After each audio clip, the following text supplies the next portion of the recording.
on the beat. To the spoon to get your information.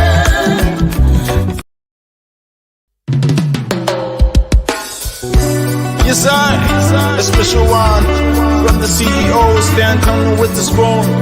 And your boy, Friday the Southern Band, charges on the beat. To the spoon to get your information. To the spoon to be part of our discussion. Spoon, spoon, spoon television. Spoon, spoon, spoon radio station. Spoon gonna tell you what is happening in Liberia. Spoon gonna tell you what is happening in Monrovia. Spoon gonna tell you what is happening in Africa.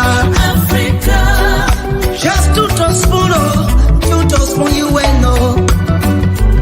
If the children crying for starvation, just to spoon. You want to get a news update, my brother, to spoon. You want to know what is happening, Moreover, to spoon. Politicians want to make their decision, just to spoon. You want to know what happening in the ministry, to spoon. To spoon. To spoon. You from Vonjema, Maryland, to spoon. To spoon. If you eat kepan, gradually, my brother, to spoon. You got a spoon TV, you got a spoon radio, to spoon. To spoon. You wanna get a news update, to spoon. What? Yeah. Rastafari. Kilibamba, kilibamba, kilibamba. Kilibamba, kilibamba, kilibamba. What I want? Yes, what you got today? Spoon TV. Spoon. Yes, what you got today? Spoon. Spoon TV. Spoon. Spoon. Skidibidi dabado.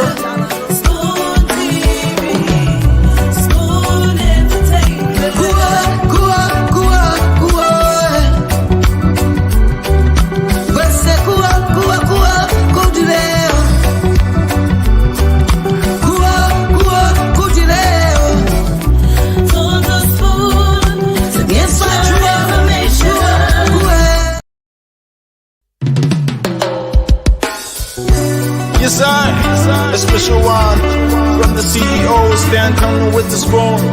And your boy, Friday the Southern Band, charges on the beat. To the spoon to get your information. To the spoon to be part of our discussion. Spoon, spoon, spoon television. Spoon, spoon, spoon. 'Spoon' gonna tell you what is happening in Liberia. Spoon gonna tell you what is happening in Monrovia. Spoon gonna tell you what is happening in Africa. Just to spoon you will know. If the children crying for starvation, just to spoon. You want to know what is happening, Moreover, to spoon. You want to know what happening in the ministry, to spoon. Spoon gonna tell you what is happening in Liberia. Spoon gonna tell you what is happening in Monrovia. Spoon gonna tell you what is happening in Africa. Just to spoon you will know. If the children crying for starvation, just to spoon.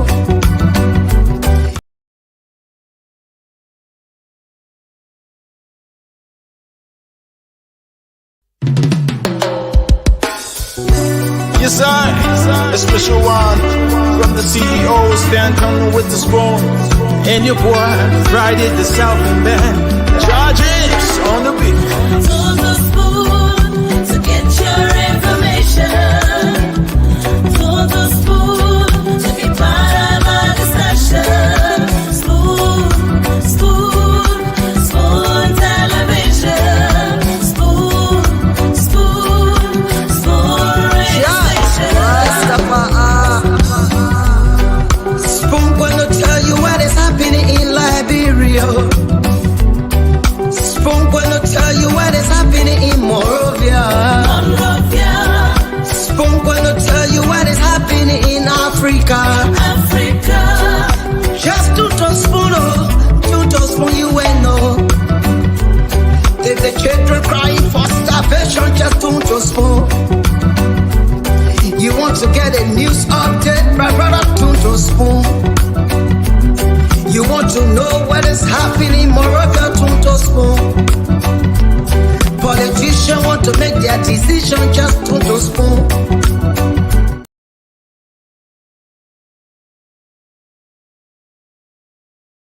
Do this.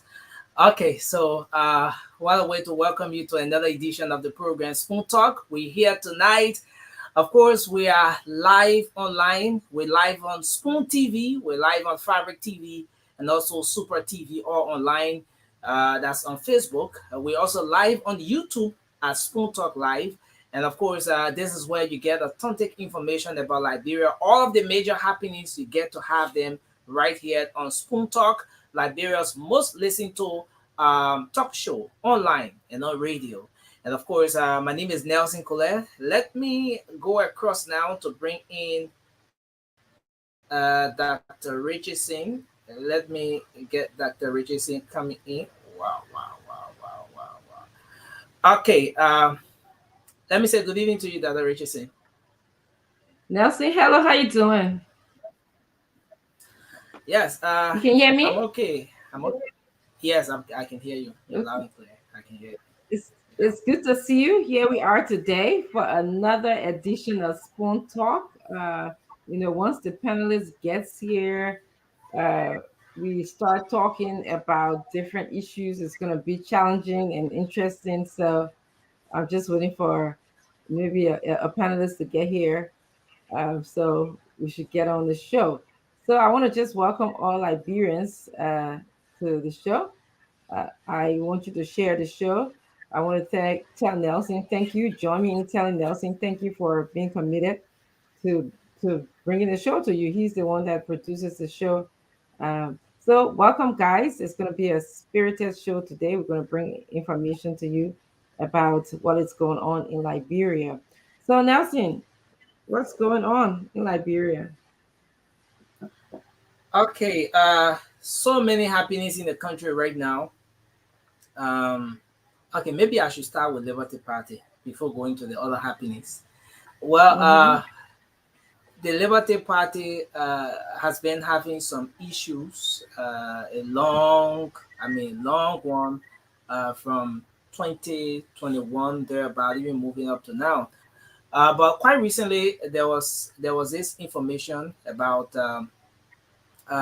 the chairman expelling some key officials of the party uh, from Liberty Party, talking about Senator Yomli Kanga Lawrence and other folks. Now, so yesterday, uh, the Yomli Kanga Lawrence's faction of the Liberty Party, despite their huge commitment to the Unity Party, their huge involvement with everything that's happening with the Liberty Party, sent out a caveat for the Liberty Party logo, their emblem, to not be used on um, the Unity Party stuff, to not to have it mixed up, so as to have it appearing as though the Liberty Party and the Unity Party have officially gone into some sort of political marriage or whatever, like what we saw uh, some years back. It was in 2005 with the Liberia Action Party and of Councillor Fanny Sherman and the Unity Party. So um, yes, so they had that conversation went on, but she went on to further point fingers at Chairman Musa Hassan Belite as being one of those individuals who has heavily divided the Liberty Party, sowed a seed of discord in the Brunskins legacy. And so while that is happening, today, Councillor Charlene Brunskin, who comes from the Liberty Party, uh, on a local radio station, made a disclosure that nobody should direct a fight at Councillor, Chairman Musa Hassan Bility, but the next Senator Yombi Kanga Lawrence should rather direct the fight at her.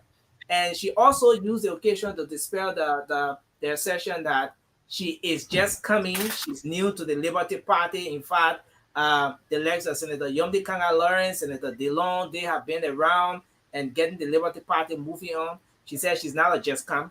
She's been there supporting the Liberty Party with her sweat and blood. And so nobody should point accusing fingers at Senator Musa Hassan Bility at this time. But if Senator Lawrence wants to take on a fight, she should rather direct it at Charlene Bronskin, because she's ready to take it on. So that's just a little talking about the updates from the Liberty Party. And moving on. Actually, Nelson, of course, I want to have a dialogue with you about this. Didn't the court settle this whole matter between the two Liberty Party? I thought there was a ruling that was in Yes, support of Liberty of Musa's Liberty Party, giving Musa the right to lead the party as the chairman. I thought I read something like that. yes, certainly.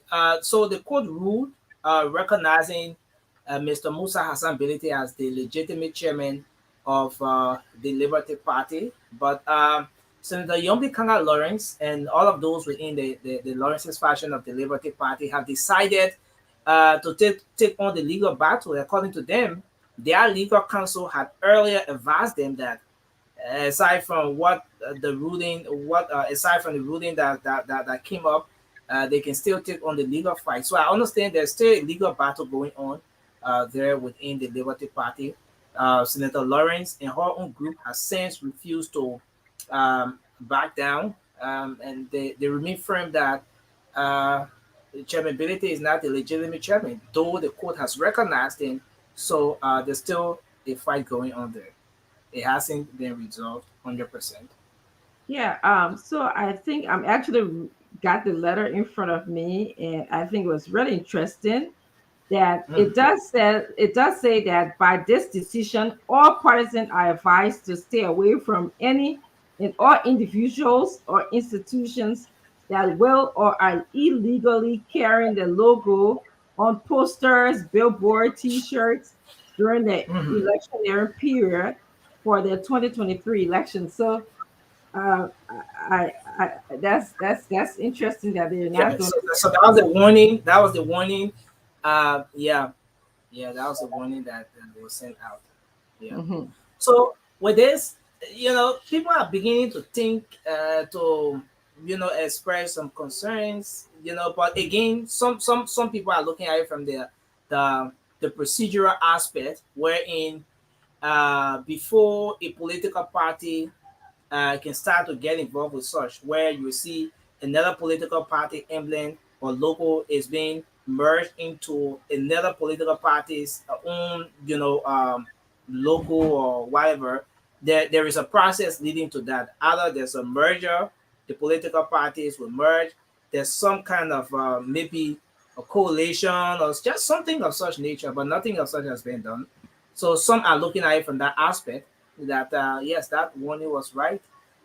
Some say about why. I mean, the Lawrence's fashion of the Liberty Party is very much visible when it comes to the broadcast campaign, the Unity Party activities, even steering campaign activities, and so forth. So, for some, they think that there's no need to hold back. If you want to get into the water, just get into it and swim, and just have a feel of everything. Yeah. Well, I think Charlene, Councillor Brunskin, is right in terms of keeping her father's legacy. I think that's Mm, where she's coming from. I mean, when you live in the house of a politician, which is her dad was a mm, politician, so you see the blood and sweat of that person's vision, and you yeah. always there. So I can understand why she wants to protect her father's legacy, and she's saying that she supports Musa and what he does with her father's party. So I think that's a huge support when it comes Yeah. to where what is the status of the Liberty Party. Yeah, so I really think that it's going to be interesting. That so she's asking people to direct the fight to her. So all of you guys Yeah. who have been directing the fight at Musa, please direct it to Charlene. She has an answer for you. Okay, she has mail for you. So that leave Musa Mr. Ability alone, please. Interesting. And interestingly, Dr. Richardson, I remember the first press conference that Charlene Brunskin, Councillor Brunskin had when this whole, because when this crisis picked up, at some point people were concerned. Okay, we know Councillor Brunskin is no more, but how about Charlene Brunskin? Where is she? Why is she silent in this whole thing? So I remember the first press conference Councillor Charlene Brunskin had. She sounded, very neutral, and she was more about peace. She was more about the two parties putting aside their differences and moving on. But at this point, I think she has drawn the line, and she has made clear where she stands, especially as a legal person as well. Maybe she's leaning on the side of the law. That's what one may say at this particular point with respect to You what's know, happening in the. I think people who are very prudent in terms of the way that they make decisions, you study Mhm. things, you don't just rush to judgment. So I think that's what she was doing. She was studying things socially, legally, and seeing how this would impact the longevity of the party. So, I mean, and then you make a decision. So I think the earlier days, if I can speculate a little bit, that's what she probably was doing, trying to bring the peace, trying to call people together, saying this is not worth all this fight. It's not worth it. You are, tarnishing my father's reputation. So now we see that she's saying, listen, come to me, talk to me. This is my father's party, by the way.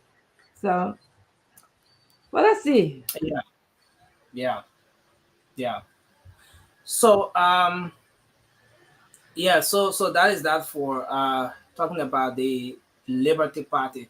So today, the All Liberian Party, the ALP, put out a press statement. There was a statement that came out today from the ALP, and that statement was actually refuting media reports about their political leader, Mr. Benina Urey, having a meeting with the CDC. According to them, that's untrue.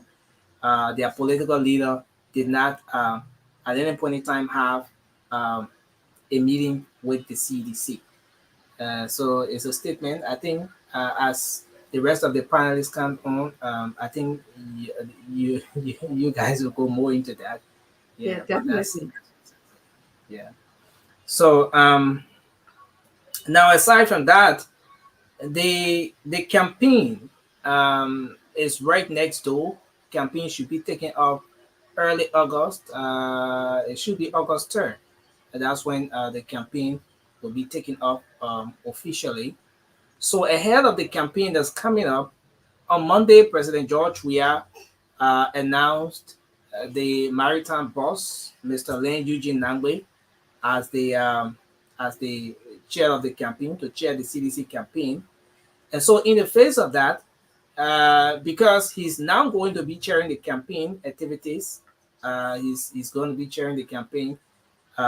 So the president and as granted him a leave so that he will go and give more attention to the campaign and all of the activities surrounding that. So that leave will officially be starting on the 4th of August. So the from August 4th, the campaign will the leave. Sorry, I'm being distracted by That's okay. by this comment. I think they say they relay us the program Yeah, I don't, somewhere. did you put it there? Or I don't know who put it there. I didn't do that. So I don't know how it got here. No, but it's okay. we are, yeah, we're two producing, so I think yeah. Okay. So so the maritime boss will be taking his leave beginning August 4th. So his immediate deputy will take on from there as he goes to uh, attend to the campaign activities. So he'll be taking a leave of absence. That's something that came up today on the executive mansion website. So yes, so the president granted a 3-month leave of absence to the commissioner of the Liberia Maritime Authority, Commissioner Lynn Eugene Nangwe. Well, So Liberians, just get ready to be sweet talked and don't buy it, okay? Because every time I hear that man on the radio, I've heard him before. Just recently, he and Samuel Tuer was on the radio talking about how many miles of road they built and how their government is the best government since 1847. It just sounds like all flowery, sweet talk. So by now, Liberians can read through the sweet talking. definitely, Mhm. definitely. Yeah, so these are some of the happenings. Well, the anti-corruption march was today. It was led by Councillor Tiawon Gonglo, someone who was believed to be one of the integrity icons in this particular race.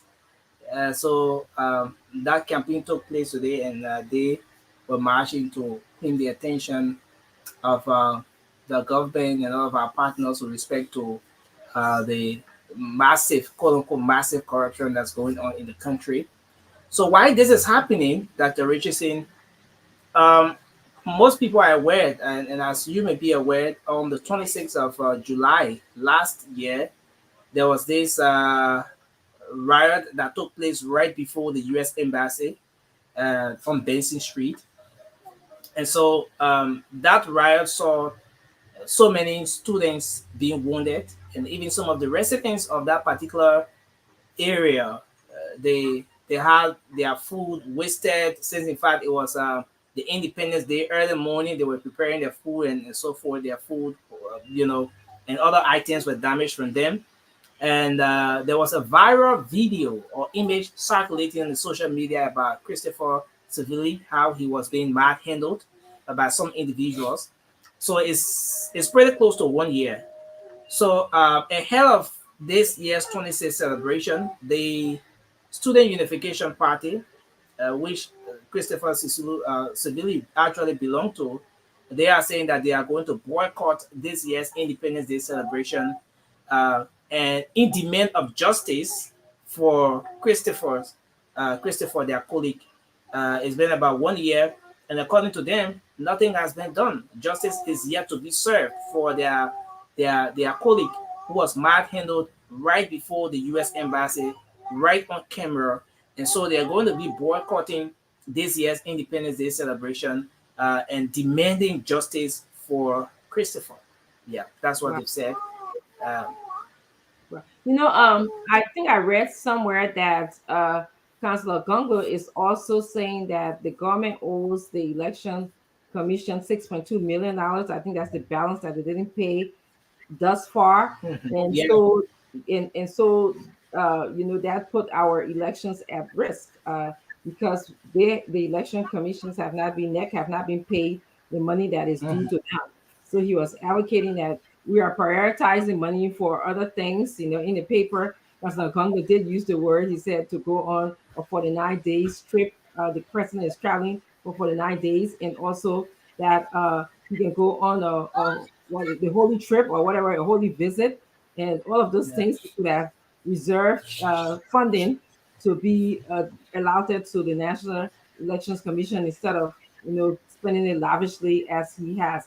$6.2 million. That's a lot of money. So I think I read somewhere that that was part of his yeah, communication for the march. yeah.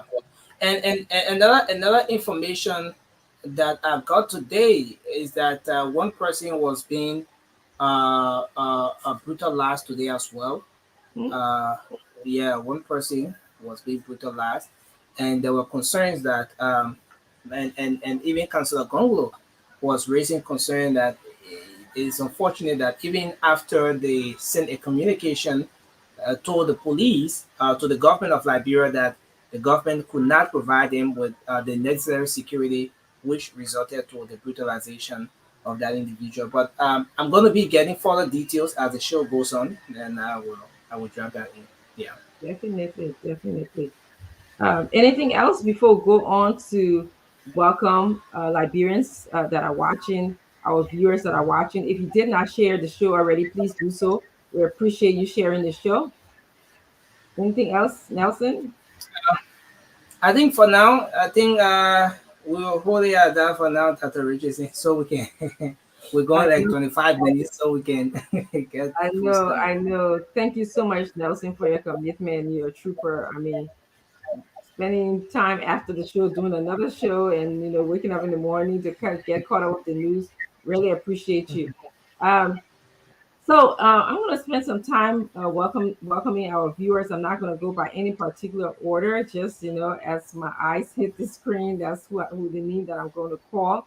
Again, I just want to welcome all of you to the show. I enjoy your comments.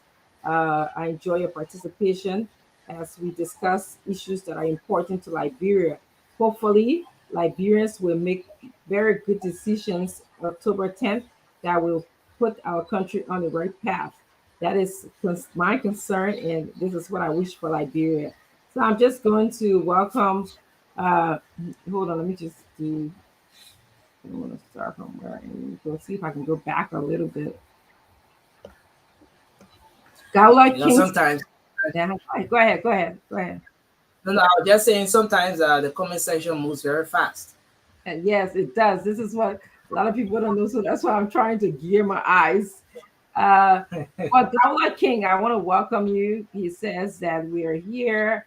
Brenda, how are you? I remember meeting you at the CEO building, and when we went there to go and speak to all men in the building. So thank you for welcoming us, and thank you for being here today. Edwin Dolly from Burrowville is watching. Thank you for watching. God's is with Joyce is also watching. Dukely Dukely Samuel Mamu is watching. Thank you for being here. Uh, Vas- Vasoko Japate is also watching. He says, "Good evening from my end. Good evening to you, Vasoko." Fanny Kroma is watching from Central Street.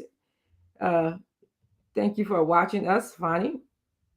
Wilbur Wua is watching. Levi S. Gay is also watching from Lower Margibi County. Zeus Carter. Zeus, thank you for being here. Uh, Zeus wants to know what did Beku mean by saying Joseph the dreamer and Joseph the sleeper. Uh, Interesting. Rose Kau Zizi says, I'm here. Rose, how are you doing? Good to see you here. Uh, Moses W. Wolo says he's watching from Nippet Town or Roll. Nippet Town, all of you who are in Nippet Town, we want to give a special hello to you from Spoon Talk. I hope that you are joining us to listen to great information and great discussion. Mahawa Son is always here following us. Felatina Frank is also here from Pipeline Red Light. Pipeline Red Light. All of you who are in Pipeline Red Light, thank you very much. We appreciate you. Uh, Joseph Blama is here.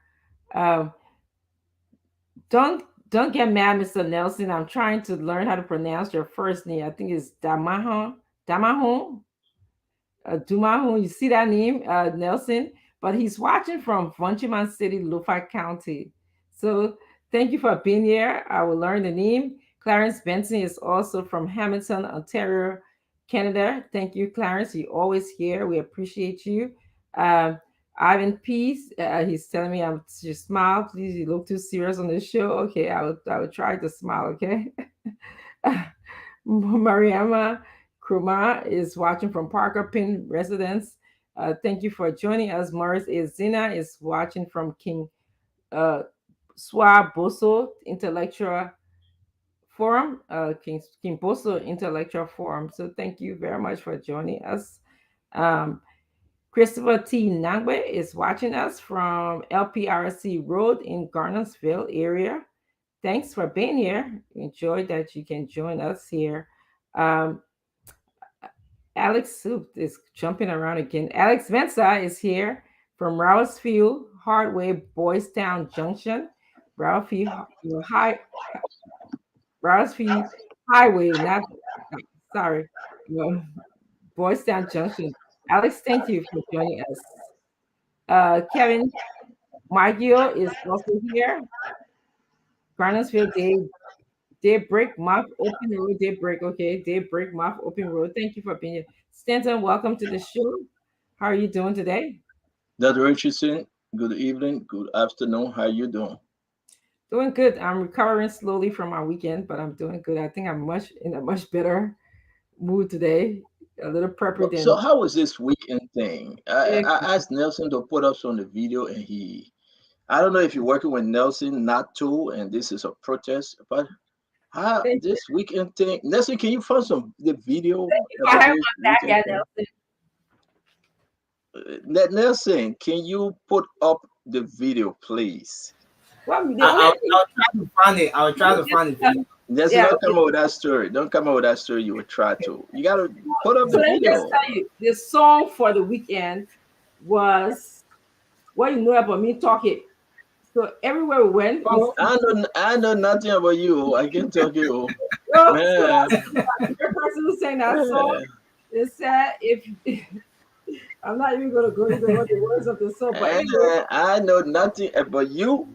You can ask how I met that. She was with us. Folks, tonight we're going to be having the late night with Spoon. Tonight you're going to be, is that your daughter, Nelson?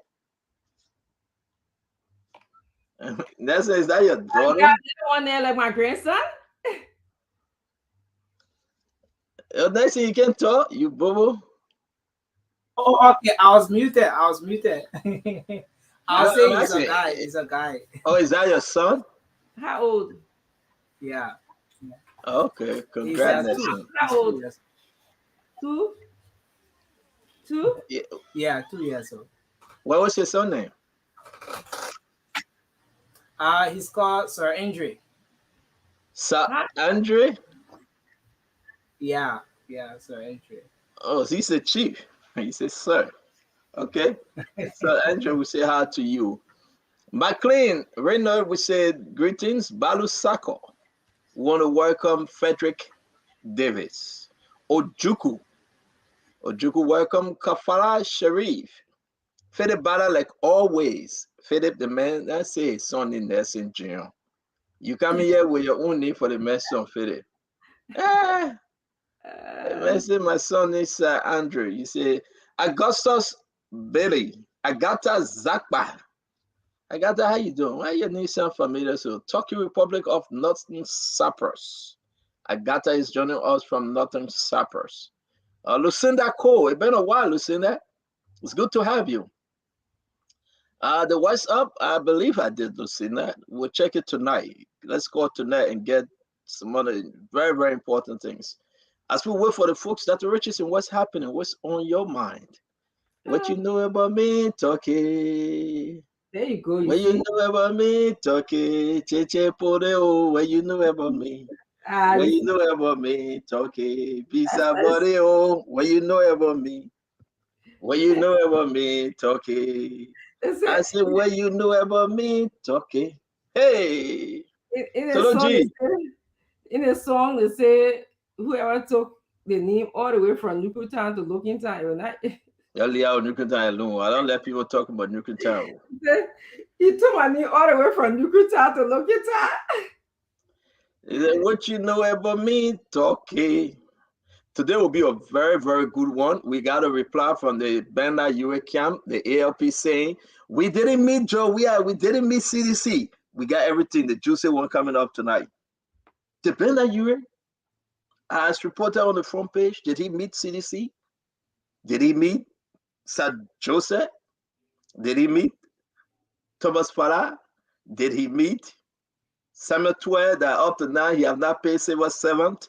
And he refusing to go to work. He was just there 2 days ago.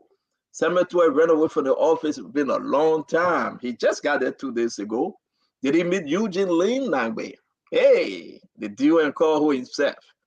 What's the purpose of the meeting? To join CDC? You saw the letter today, though, that Richard said. They Yes. put up a letter and say, we didn't meet anybody. We are not a set out. But how can Bernard Urey betray his own family?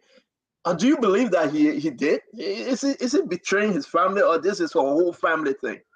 What you know about me, Turkey? Hey. I'm What you sorry. know about me? Talk it. Cheche poreo. What you know about me? What You you said know about me? Talk it. Visa body. What you know about me? What you know about me? Talk it. that was Whoa, our whoa, whoa, whoa. I wasn't at your party though. So don't put me in your guitar. no, I was saying that was our the BCA people song this weekend. We really enjoyed that song, played it to death. That's So good. I really don't trust Ben and Urey. So I saw his memo. I looked at what he wasn't saying. He spoke about his right to associate with other people, and he is speaking to other parties to join them as long as his value is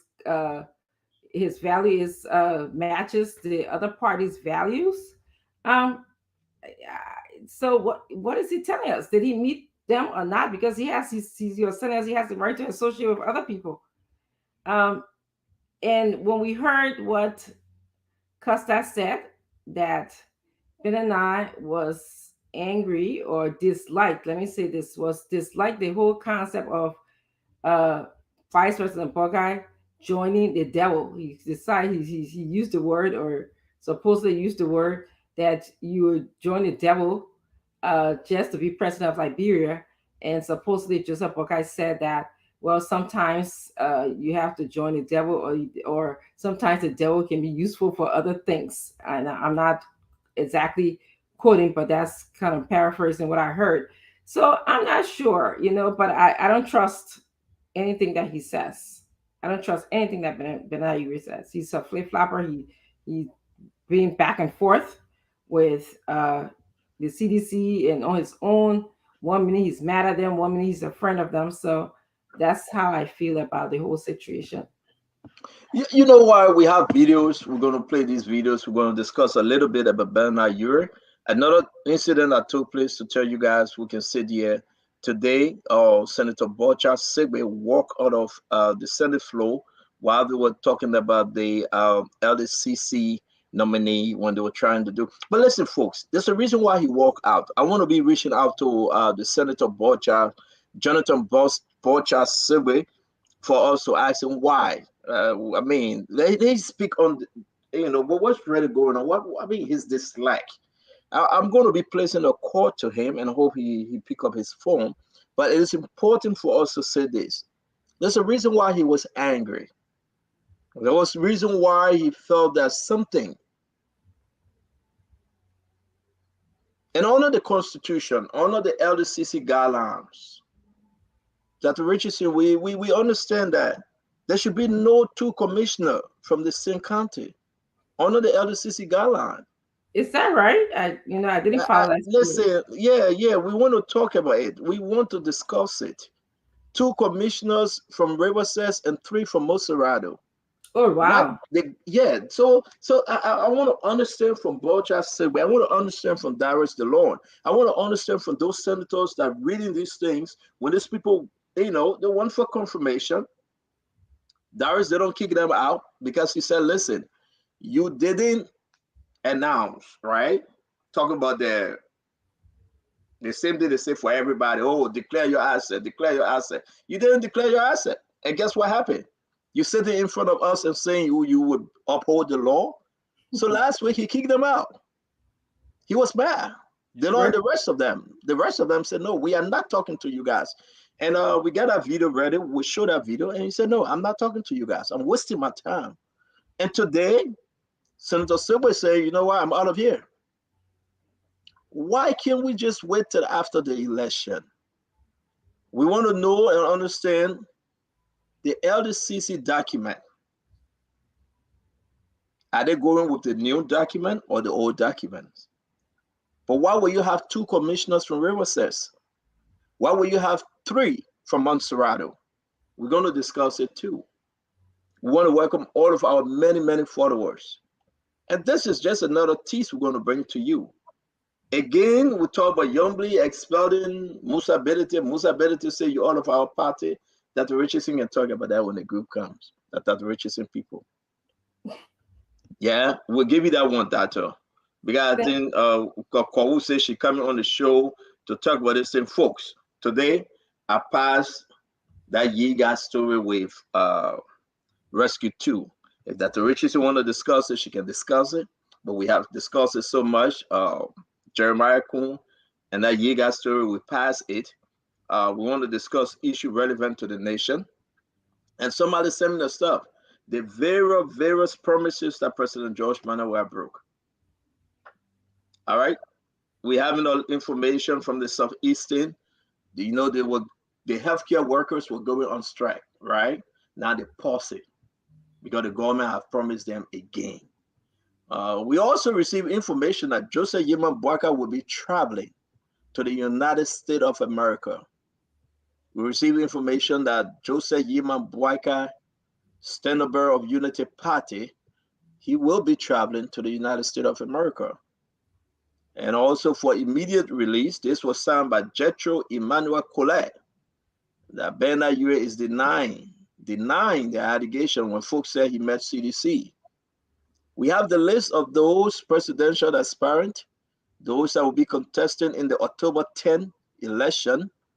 A few names are missing, names are added, and we want to be discussing this. So this is where we are. Join the conversation, be part of the family.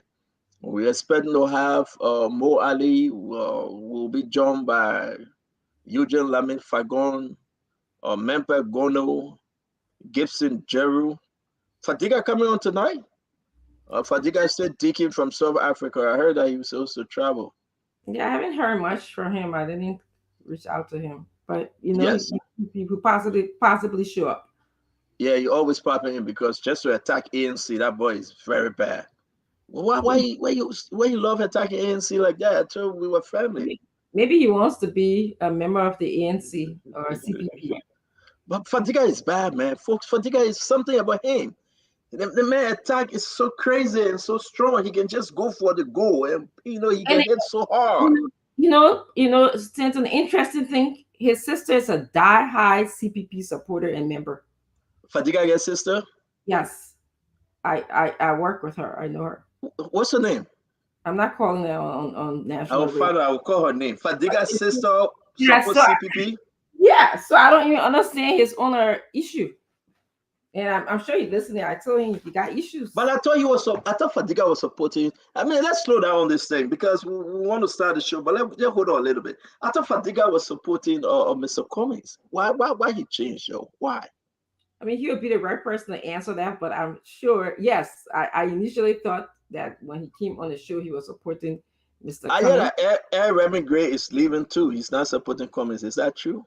You just want Aaron Gray to make a comment in the chat room because no. Listen, that what I heard. Aaron Gray said he mad. Is that true? That I have not heard.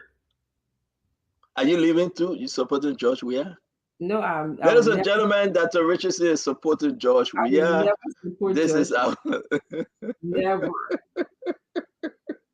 never support Buckeye either. Never. Oh, you put Buckeye there too? Yes, never support George. I wonder who am I supporting? Philip Bala, who am I supporting? I gotta find a candidate though. I already know. Cummings, Buckeye, Jowea, I don't know. I'm not asking you, I'm asking the audience. I'm not asking you. They all will reject my support. They will reject my support. I am not asking you, I'm asking our follower. Huh? Why did people reject your support? I don't know. It's just me. They will reject my support. Listen, I cannot support a party. I will support the Liberian people, not GMB, not Tewan Gonglo, not President Weah, not Mr. Cummings. But I will support the ideas of the Liberian people. So somebody said to me, why are you attacking Jeremiah Kuhn so hard? And I thought you were supporting Unity Party. I said, no, I'm supporting the Liberian people, not Unity Party. Okay, I follow the people desire and we support the Liberian people. But let's move on real quick. Dr. Richardson, let me play a little bit of this. Let's entertain our friends. Have you seen this?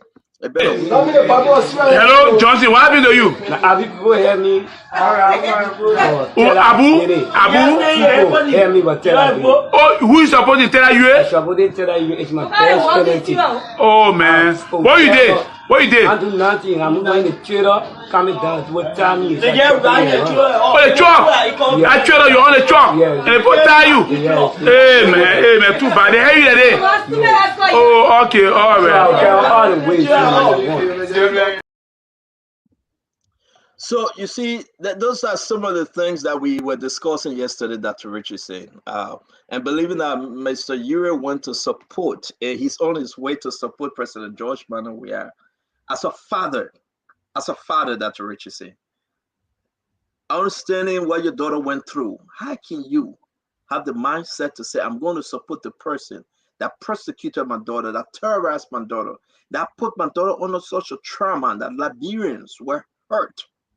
But then you have the mind to, you will walk into a Boulevard Palace Hotel, room 309, to go meet Samuel Twe, to go meet Eugene Lane now with the campaign manager, Thomas Fala, Sir Joseph, our own Sir Joseph. You're going to meet them to negotiate, if the press is right, that you are going to support George Manuel. Your daughter, your own baby girl. And I want Liberian to listen to this. And when Mr. Cummings came back with this announcement, I know you were coming, Dr. Richardson. There is something about the release. We're going to share it to you folks. For immediate release, all Liberian Party ALP press release. We're going to read it to you guys. But how can you, even you went to the hotel, not to endorse President Weah, but the fact that you went to that hotel to negotiate. I will open the phone line and Liberians will call. Talk to me, Dr. Richardson. Seeing these videos, somebody says, see, okay, you play the other video. Let me play the other video real quick.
So welcome, Sankara. Welcome to the show. Dr. Richardson, looking at what was, Ronald Sear put this up yesterday, Dr. Richardson, just looking at this, that Mr. Cummings, not Mr. Cummings, but our dear friend Bernard Urey, going back to CDC.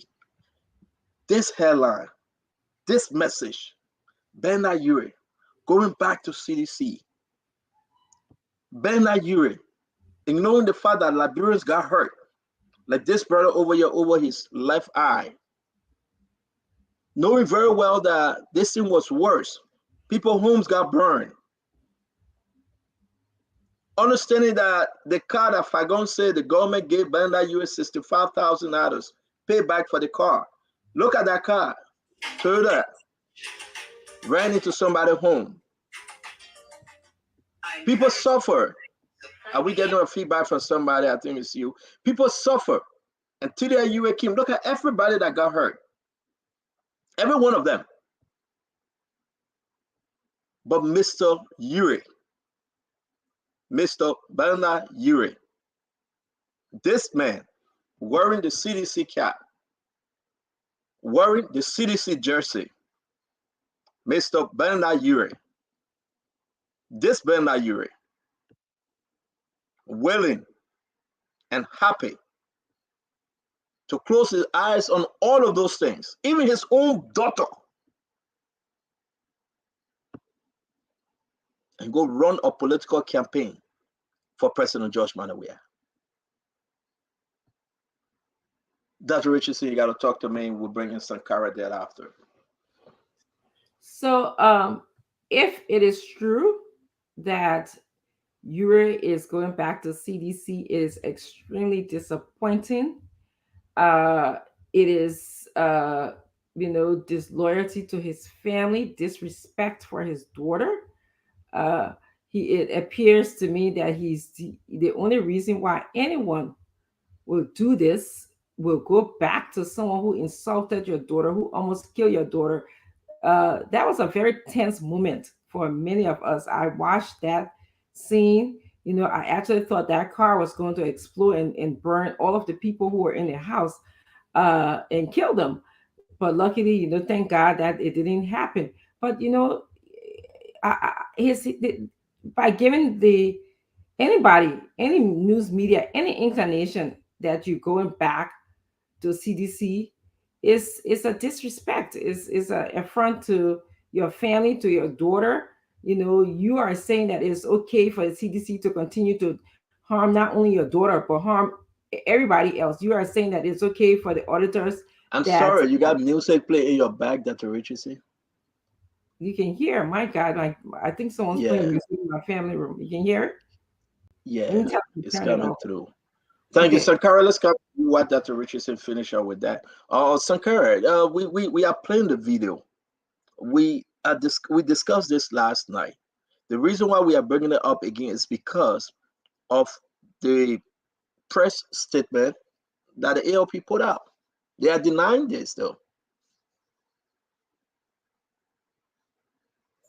I see you. Thank you. And let me say good evening to all of the listeners and our fellow Liberians and all of the executives of the Liberian National Union, especially the presumptive president of the Republic of Liberia, His Excellency Dr. Clarence P. Moniba of the Liberian National Union. See you. I think yesterday we said this, and it is kind of a political time. It will not be strange that the ALP will come in defense or to say, yes, they got to protect their political institution. But like I said yesterday, this is not a strange thing to us.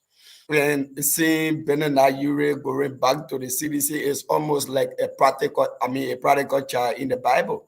So he have always linked, like yesterday I gave a scenario during the coronavirus. Even though the opposition community were against the policy of the regime, where we were agitating against the quote-unquote food scheme that were intended for poor Liberians, even though it was not given to Liberians. Today, you open the land now, you will not hear even 100 Liberians telling you that they received that food. But again, we saw Bernard Urey on live Facebook page, on various media institutions, telling the people of Carey's brother, my friend George Weah, call me. Even though by then he was a key actor of the Unity Party and the CPP by then. And that is the reason why I see you many a time when we tell the Liberian people that we need to bring new face to the table. Because all of these older political actors who have been around the politics of our country. Sankara, I know you're new. Yeah, Sankara, you're new. Sankara, your new face. Samuel Sankara, your new face is not new face. You've been working in the government with Madam Salif. A new face will be fresh person from outside of government. So if you would be, outside of the old, yeah, hold I on know now, you let me want to rest make on that this now. forever. Hold on 1 minute now. Outside of the old or this kind of politics we find ourselves in. But let's discuss Urey. I know you would pitch, you would sell your presidential So this candidate. is when Is necessary. Let's discuss Urey because look at these pictures, right, Sakara? I just want to redirect your talking point. If I'm gonna say yesterday, if it is true, the government gave Mr. Urey 65. The government gave Mr. Urey $65,000 for this car because the government felt that they were responsible for what took place in district number 15. Look at this other picture. The government paid for Mr. Urey car, but the question is, did the government pay for this person home? Look at those that got hurt, right? They were all on their own. So see, Wow, you on your own, right? No, I'm coming to you. It's only you and I on the show Yeah. right now. You have your time. Okay. Let me just lay this off, Sankara. Oh. But All right. the bigger picture, it wasn't a partisan. It was your own daughter. She's just not an ordinary member of your party. Your own daughter that they went after. Even the president said the worst thing about her. How can you now, because of politics, go and support and bring back that person? I'm kind of confused. So you have your time. Talk to me, Sankara. Yeah. So CEO, this is what I said yesterday, right? And many a time these people become very hypocritical and use the ordinary people as a conduit to ascend or achieve what they intend to get at the detriment of the ordinary people. So I think it is regrettable. It is a sad day in our country's history. And that is the reason why many of us, like I said to you yesterday in the Liberian people, we are not surprised of people like Ben and Urey who have stood for nothing in this country. Urey got no history in our country for standing for the Liberian people, for fighting for the Liberian people. Look at where he got a share in Lone Star today. Look at Lone Star. Lone Star is not up to that standard up to today's day, even though Urey is making millions and millions of dollars from Lone Star, from the Liberian people's cover. So this man have never stood for anything. His sole interest have always been to amass wealth for himself and his children. These people live luxurious life in the country. So if you will look at just a man for which the government of Liberia under Mr. Weah intimidated, molested, harassed, oppressed, suppressed, and did almost the worst thing to your daughter, the person you claim to love. But this it's is okay, where it's I will okay, call my it's sister okay. Taylor Urey. They did it to the daughter, and guess what And happened? I'm The man say, I'm going to meet them at both of our parties. Yeah, so Go ahead. you see, the point. The man said, "No, I don't care whether they could kill my daughter." And this is what. So Eugene as well. This is where many a time CEO you will say, yeah, probably people will say Eugene and Sankara they are not going the way.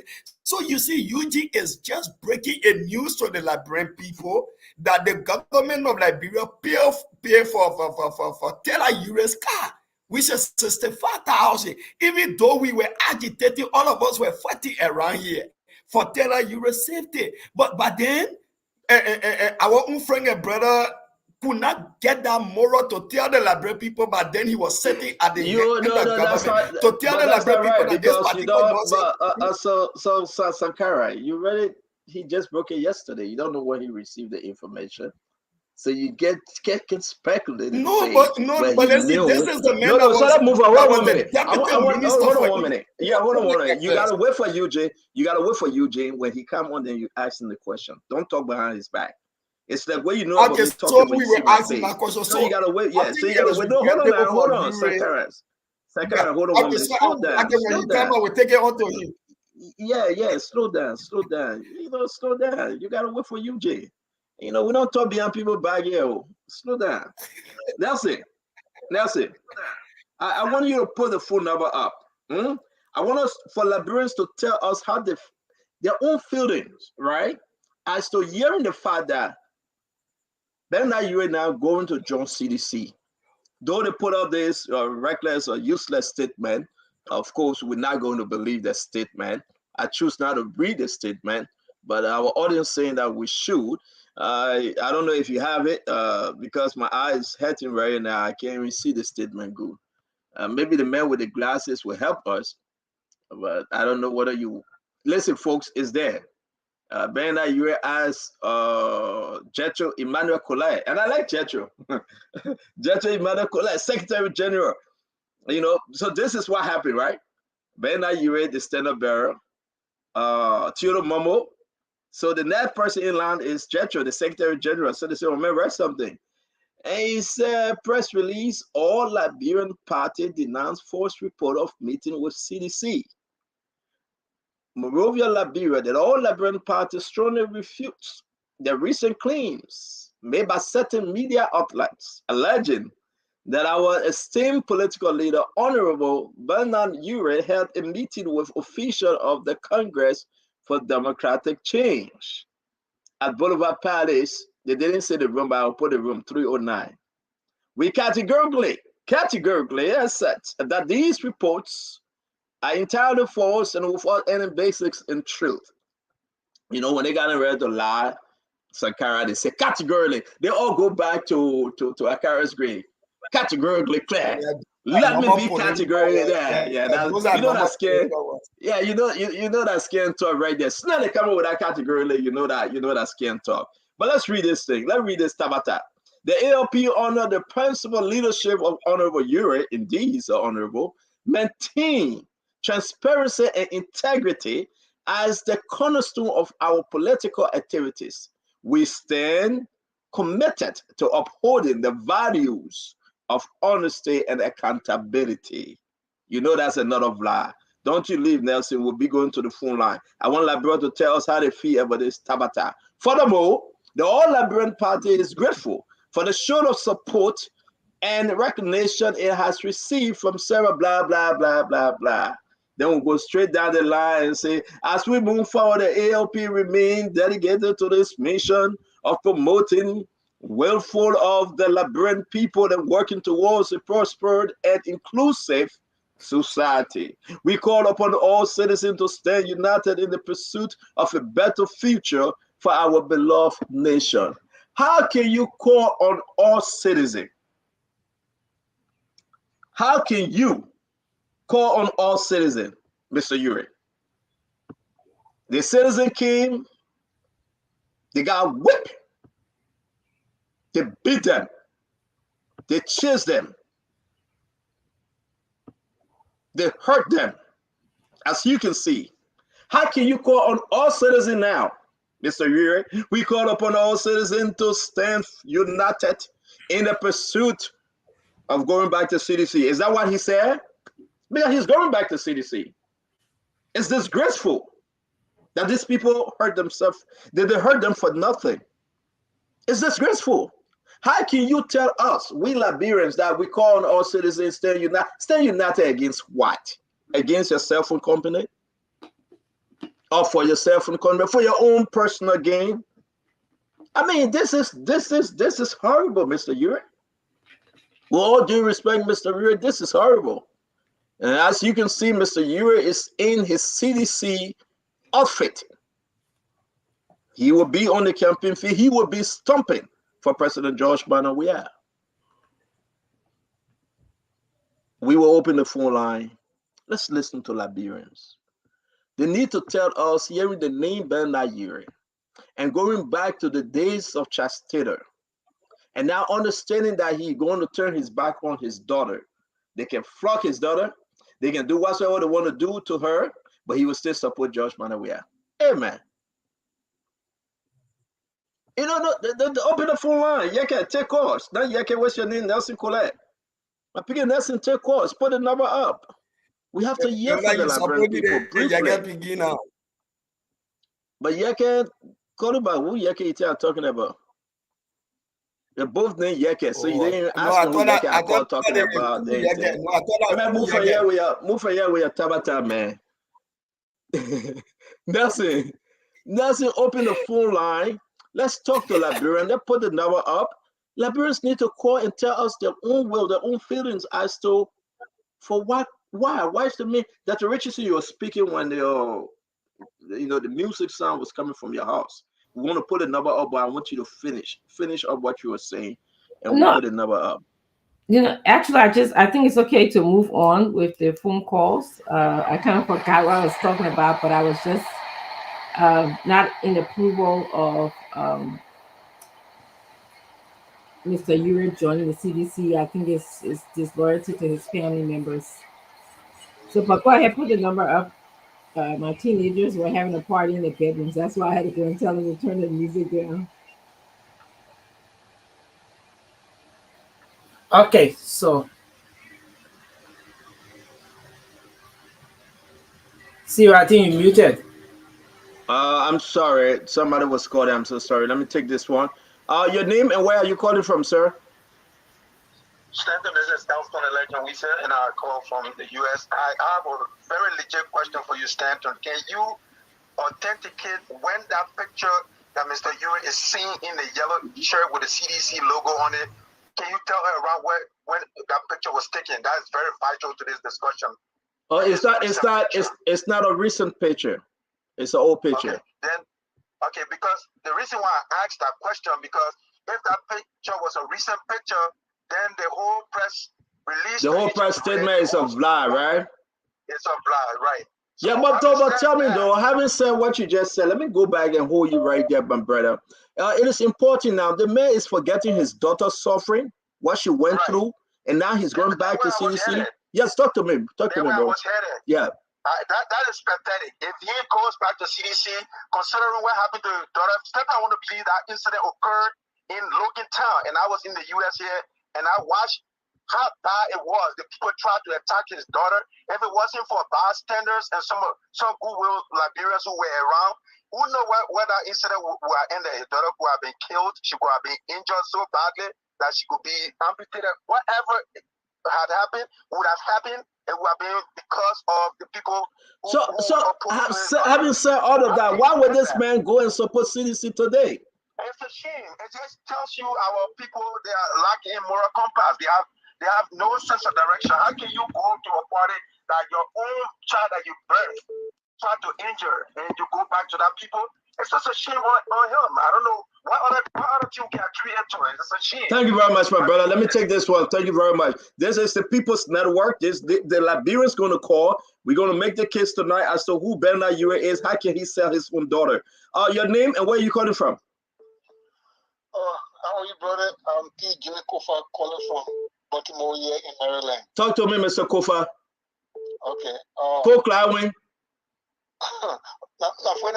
Na fue no senhor na dewa. Apo Joseph to wuru. Okay. Thank you very much. Brother, as I'm P. Jimmy Kofa, recently for Bernard Urey, I thought he would have been like what nobody did by calling people together to endorse Honorable Bwaka. But if I order he remains in that situation and go to support Joy while our people are suffering, then such a man like that, then any government that will get it, they should confiscate his property, they should put him here because he's betrayal, because he lost the trust of the Liberian people. Wow. Somebody said that it would be like his son, somebody said, Prophet Key said, it would be like Costa. They will have no respect for them anymore. Thank you very much, my friend. After fighting for the people, to turn around on them, it's a very, very big shame. Thank you very much.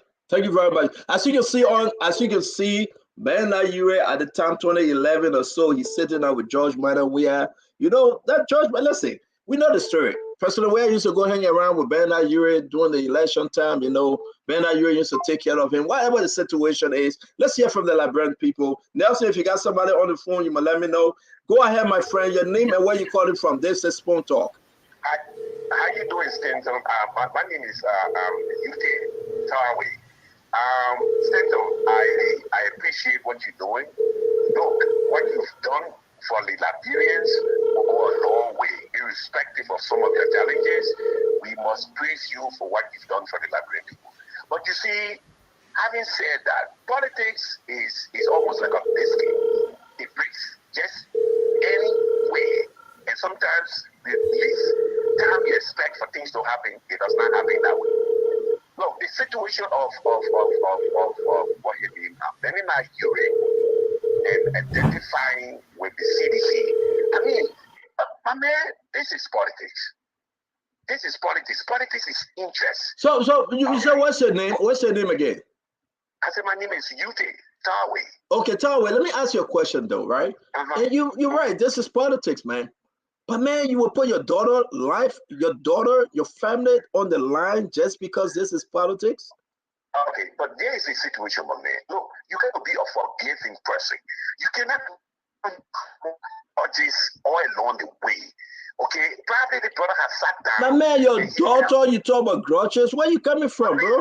No, the same time. My man, things happen. I mean, this is politics. Politics. Forget about this the daughter. It is better. Oh, how can a man forget about my man? Will hold you right there? My man, don't move. Just stay. Don't move. Don't even take one step. Don't move. Yeah, go ahead, Nelson. Who you got on the line? That's when We I have hear this. you. Who you got? Yeah, Huh? we take this person. Hello, we got someone. Yeah, the here. man said, I'm going to forget my daughter because of politics. Yeah. He had a Hello, go time. ahead. Hello, is it me? Yeah, Sir? you live on the show. Go ahead.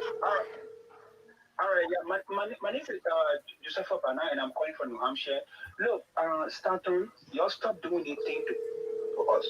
I understand. Sometimes you guys get carried away by the amount of people that is commenting, but you should know that there are thousands of people that are watching this show. We haven't decided yet. And we see the hypocrisy in you guys. Stanton, when you came in earlier on, in elaborating politics, all this thing that you used to push against the United Party, the CDC, we felt so happy. We thought that we have finally gotten somebody who will push for us, who see the truth. Here are you today. You have a UK background. You have yourself. No, let me No, but let him finish now. Don't call him. Yeah, Let him finish. Wrap up. So let me speak. Look, I love this guy. Trust me. The only reason why I stay on Spoon, I stay coming and watch Spoon is because that I stay hope that one day these guys will make a U-turn and speak truth to issue. But let me ask the man. Tell him, hold on 1 minute. He shouldn't go. Let me ask him. They'll say. Okay, hold on 1 minute and just listen to the question. Hold on 1 minute. Yeah. Nelson, let me ask him. So, no, not you, brother. Hold on 1 minute. Let me ask the guy in Liberia. Hold on 1 minute. You will lay your thoughts. Hold on 1 minute. Yeah, I beg you, my brother. What you really want us to do, we have not done. Hello. What I want for you guys to do is that you can come on here to tell us that we should vote for you. Yeah, you be the CDC. But hold on 1 minute now. Hold on 1 minute. So pause 1 minute.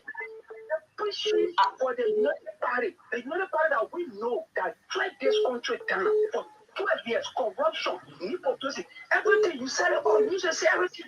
But listen, hold on, brother. I like this guy. Hold him 1 minute. Okay, hold on 1 minute. Hold on 1 minute. Yeah. First of all, I say, what's his name? What's the name, sir? What's his name? I mean, you gotta tell the other one. Oh, keep this guy on for a minute. Joseph Bernard. Bernard, my man, Bernard. As we move closer to the election, I will announce my own desire who I think would be a better president for Liberia. I'm entitled to do so.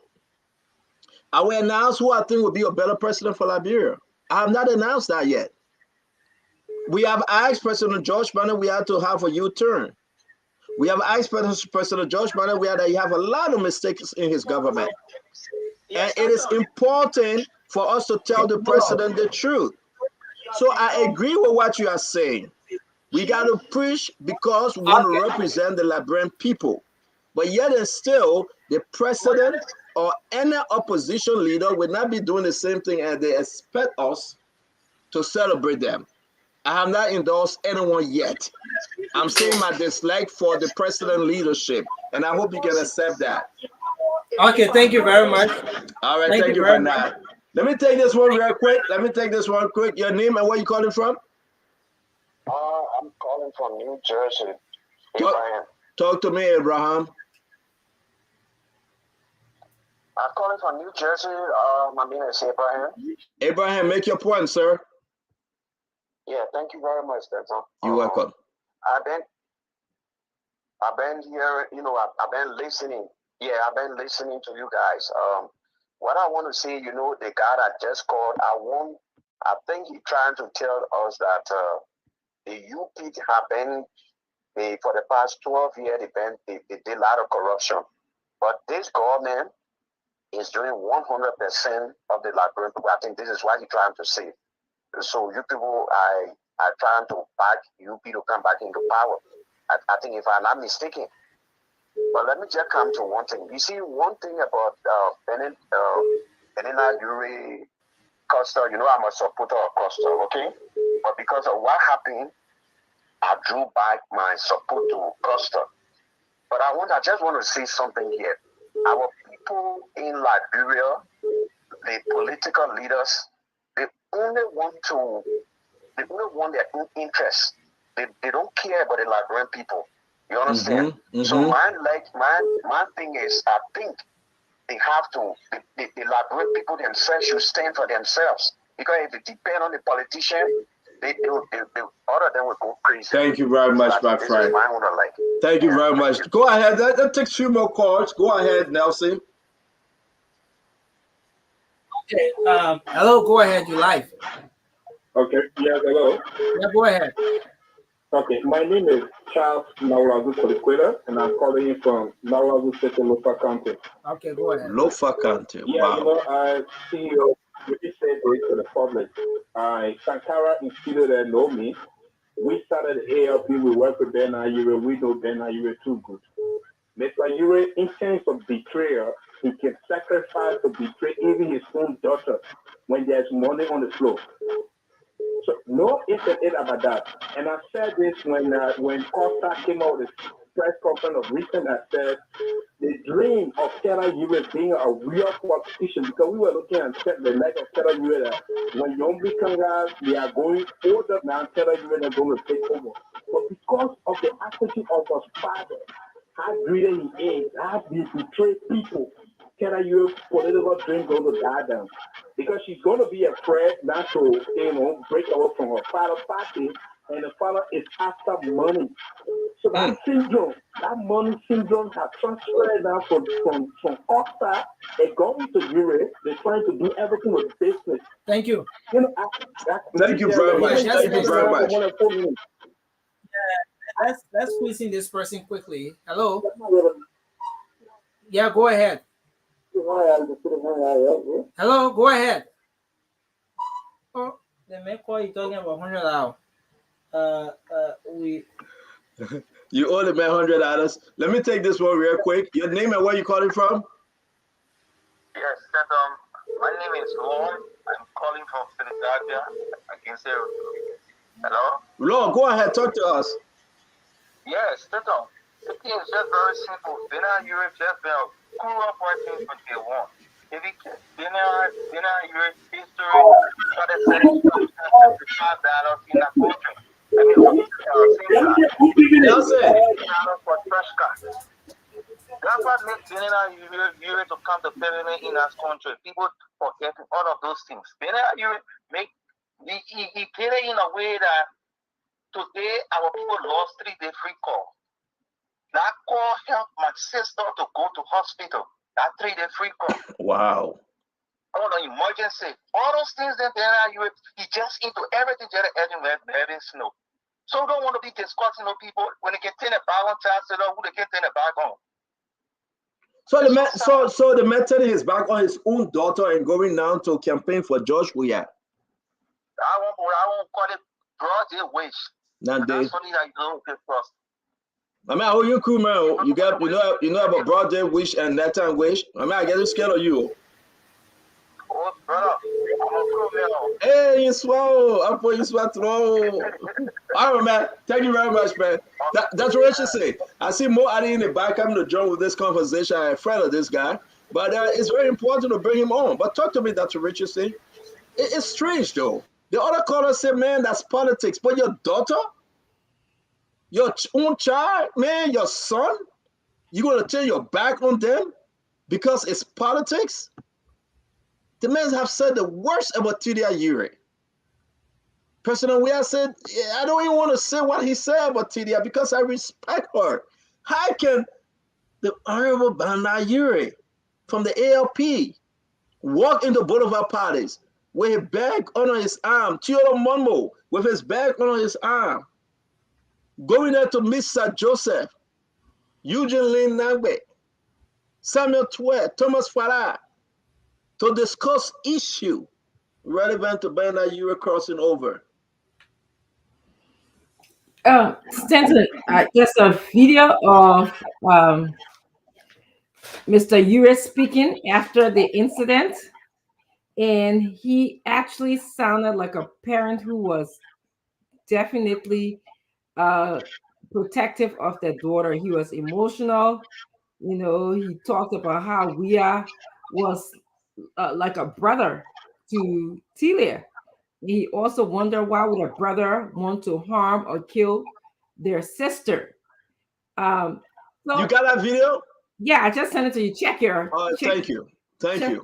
Your, and so, you know, when I see the switch that he has done, if it is true, if what Front Page Africa has reported that he is looking to join CDC, it worries me. It worries me. No, I don't think this is normal to just, you know, be so disloyal to your own daughter, and for the sake of money or for the sake of, you know, personal gains, you will disrespect your daughter. You will not be concerned about her. And I mean, there's a switch. You know, you should see that video. I wish you could play some of it. We're downloading it right now. We're playing. We are. All right. I mean, it's concerning. The switch. You see the switch where he went from being a concerned parent, a parent who, like anybody else, whose daughter is in harm, that you wish that you were there to protect your child. So now, you know, saying the CDC, and he actually said, I brought the CDC into power, and that's what was some of his disappointment, the fact that he brought CDC into power, and now the very CDC that he helped bring into power was looking to harm or kill his daughter. So now, if it is true that he's switching, there's no explanation for that. It's concerning. It is concerning. You're right. We'll play the video. Mo Ali, welcome to the show, Mo. I mean, somebody made you mad, Mo. What's going on? What's your problem? Are you in America, man? Are you mad or something? We're not hearing you, bro. Well, boy, America, they can't get first. I'm not mad. I mean, LA, they didn't receive the package, so you. You come from work, huh? You come from traffic. Actually, I should have come on earlier, but I think WhatsApp was down for some. You know what? Maybe you're right. WhatsApp was down. They even announced it. Okay, because I couldn't go through with certain things. I started my phone over. Thank you very much. WhatsApp was down, so I couldn't even get the link. They just came back on, I think, about 4 or 5 minutes ago. I see why Gibson, because Gibson get Metro PCS. It's the worst phone company in the country. That's why he's not on yet. Yeah, Gibson get Metro PCS. So at least we are on, and I'm happy that the regency workable. But listen, my brother, let me take this one call. This person been hitting me so hard. Your name and where are you calling from? Your name, my friend. Okay. So Mo, let's put all jokes aside, right? This is concerning with downloading that clip that Richardson sent us. Talk to us about Bernard Urey, man. As he entered the hotel to meet Sir Joseph. Sir Joseph of all Sir Joseph. Senator of Moserado County, Thomas Farah, chairman on Ways and Means, District number 5, but now he's going to run in Lofa. Samuel Twe that have never paid the Silver 7 in almost God know how long. And man, he just can't even go to work. Only 2 or 3 days ago, today was Wednesday, Monday he was at the office. I will tell you guys the reason why he was there. He been out of that office for a very long time, but he just wanted to collect something. But now he went there to meet somebody. I know who he met. And he went there to collect something. Again, Eugene Lynn, the new commissioner / party campaign chairman. Can you talk to me, for the sake of good heaven? Why would Bernard Urey even think that it's okay to go meet those guys? So let me say that this is a topic that I dread to come into to discuss. The ALP has made clear that they are no longer supporting the UP. They are not in collaboration with the UP, and that they reserve the right. The statement they issued today, when you read that statement, the statement denied that Mr. Urey ever met the CDC. Yeah. But that the other part of that statement says that they reserve the right as a political party to discuss with any other institution and to force collaboration with anyone, especially so that they are not feeding presidential candidates. But my thing is, as a political party, they reserve that right. And so there should be nothing secret about it. There should be nothing Thank you. Thank you. that should be hidden. When JNB made the announcement and Yomli and her group were in conversation with people, they made clear, they say over the next 1 week or so, we'll be having conversation with various political parties and political leaders to determine where we will go in the future. I don't think it should be any secret about it. Mr. Urey once supported the CDC, and they were all in collaboration. I don't think it will be a difficult thing for them to go back there. But for me, the way I see we do the politics in Liberia is what can confuse me. Today we all stand and say Mr. Weah is the worst president. Mr. Weah is the worst person to become president. We make all these statements. Then tomorrow we'll go back there and say, no, Mr. Weah, you know what? We made mistake yesterday. All that thing we're talking that blah. In fact, you're the best person to become president. People who do these things, I don't know how they reconcile those kind of things. It's one thing for you to be there and realize that the person is not what you think the person was. And it's another thing to already know who the person is. And you've said it to the country on numerous occasions. But then come back at a later point and say, you know what? You're the best. The video that the Richardson is referring to, I was there. We had a press conference at the headquarters of the Liberty Party to condemn the attacks on the candidate of the CPP at the time in District 15, Tilia Urey. And I remember, I think, if I'm not mistaken, all of the political leaders were there. They condemned it. And we all were in more sympathy with Mr. Urey. I remember particularly the statement that if anything had happened to my daughter today, would have been talking different thing.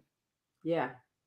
And the same person who sent people to attack your daughter, they almost killed her, they burned her car. They beat other people up. How are you going to support that person? I don't know, but that is his decision to make. But one thing I can say is that I will never support President Weah. Never and ever. If there were a second round and we're not there, whoever is there against Mr. Weah that McKinnon, I can never see myself supporting him. It's as simple as that. And so I believe in the coming days, they told us that they have the right to negotiate, to discuss with people. They will be discussing. And I also believe, but as a party, so you've been in this thing for a long time, Mo. As a party, right? Before we get to Sankara, you're gonna put aside what happened to your daughter. You're gonna just forget it and say, you know what? Your party is bigger than my family, your immediate family, your wife, your daughter, your son, and you're just going to just accept that it was okay, she was treated the way in which she was treated, and we move? You think you're going to put that aside morally? Well, in Liberia, we say that politics, and we also say politics makes strange bedfellow. Um, there's also another thing people say in Liberia about the politics thing is that where you go to where your interest is. They say politics is about interest. And in most instances in Liberia, most politicians take the personal interest above the country's interest. That's one thing that keeps bringing us back. Um, I believe Mr. Urey will make the best decision for him and his family. I wish them well. I know that we will not be getting their support because they've made that clear. We've made some attempts to reach out, and consistently they are But saying that. the man saying the price should be right. You guys made the price right? So there's one other thing that I will say here today. We gotta show you the price is right. There's one other thing that I will say here today. I will not go beyond a political leader who will bring in people on the basis of what you will offer them in terms of jobs or what you offer them in terms of money. I believe that political leaders should be able to sell their idea, their vision for the country to people and convince them on that basis to follow them. Whenever we do this thing about, people coming on board on the basis of what price you can give them, it becomes a problem. There is this video circulating on social media. Group of people who went to the CDC program. They were beating one other lady. The accusation is that, and that ladies were beating her, that the money they went there for, they gave their own money to them, I think $20 or whatever, $10 it is. And they ate it. And she ate the money. No, she actually changed the money. Instead of giving the people the $20 that were promised them to, that made them to go, she was giving them 500. Mm-hmm. So you see, they got vexed and they started beating her. It's all on social media, people posting it. That's what happens when you induce people to support you. If they don't get that promise that you made to them, it becomes a problem. I believe people should be convinced and convicted to support you on the basis of your programs and your vision for the country. Thank you. Let me bring in Sankara, and welcome to the show, Cole. It's good to have you, Mempe. Sankara, you guys gonna go after Urey? Because Urey said he's not going along with Jose Yumabwaka, but he's open for discussion. So the thing is, CEO and the Liberian people is that Urey have never been a threat to the politics of our country since leaving Mr. Taylor. And the only fundamental reasons why today people will be talking about Urey is because the kind of tyrannical regime for which Urey operated on to operate under a democratically elected regime. It is difficult for people like Urey and his likes. So for some of us, we are not deterred or we are not jaded by Urey supporting CDC. Go to the last elections. How many percentage of vote the Urey accumulate in the entire country? Yeah, even in his own what place where he Case Brand, he was defeated in Case Brand. So it means he does not even have the willpower to turn masses of the people to his way. Can you tell us Clarence, what about what's him? Your party need him? Yes or no? I don't think that a serious-minded political actor like Clarence Moneyba will want to associate himself with a very terrible character like. No! Wait! Are you saying your political leader, your standard bearer, will refuse Urey's endorsement? I am saying to you, Urey brings nothing to the table. If you call Urey today to even come and be an associate of Spoon Talk or Spoon FM, the first thing Urey will tell you what is my benefit. He will not be telling you what is the benefit of the Liberian people, CEO. So Urey brings nothing to the table. If Urey hosts a political rally today, except that political rally is induced financially. That is the point. So if you tell people now go behind Urey stay here today, you will not see the 100% behind Urey. Sister Cole, thank you. So the just in no, conclusion, I think Urey is not a threat to the politics of our Cole, the message Clarence Mobile, no. He said that they don't need Urey. They don't need Urey and his people. They don't need Urey and the party ALP. How can Sankara come out to say no to Urey? And Urey will only come because of the benefit Urey going to receive. So Urey going around looking for money. That's why he running to CDC. Cole, talk to us. Well, from a political lens, I think that we're in a number game. We need all the votes we can. We would have appreciated his endorsement. Unfortunately, we don't have it. Yes, as inconsequential as his number may seem, we still need those numbers. And unfortunately, maybe we do not present to him something that matches his interests. So if he's going another way, that better protects his interests, we wish him well. But what we do know is that we are in a comfortable first place lead, and those few votes will not mean anything to us. I did see in the paper, I don't know if you discussed it earlier, where he said that meeting did not happen, but he also did say that he will be coming up with his endorsement. And I hope it really did not happen. But at the end of the day, like Mo said, he is going to make the decision that benefits him, that benefits his party, that benefits his family. As we know, the end sometimes justifies the means. His political interest, his personal interest supersedes the interests of the Liberian people. But what we do know, there are many people on our side who know that change is inevitable, who know that we must support a genuine change and an experienced leadership that is, evident in the person of Joseph Yima Boyka. So we are not deterred. We would have loved to have Mr. Urey, yes, because we are in the numbers game.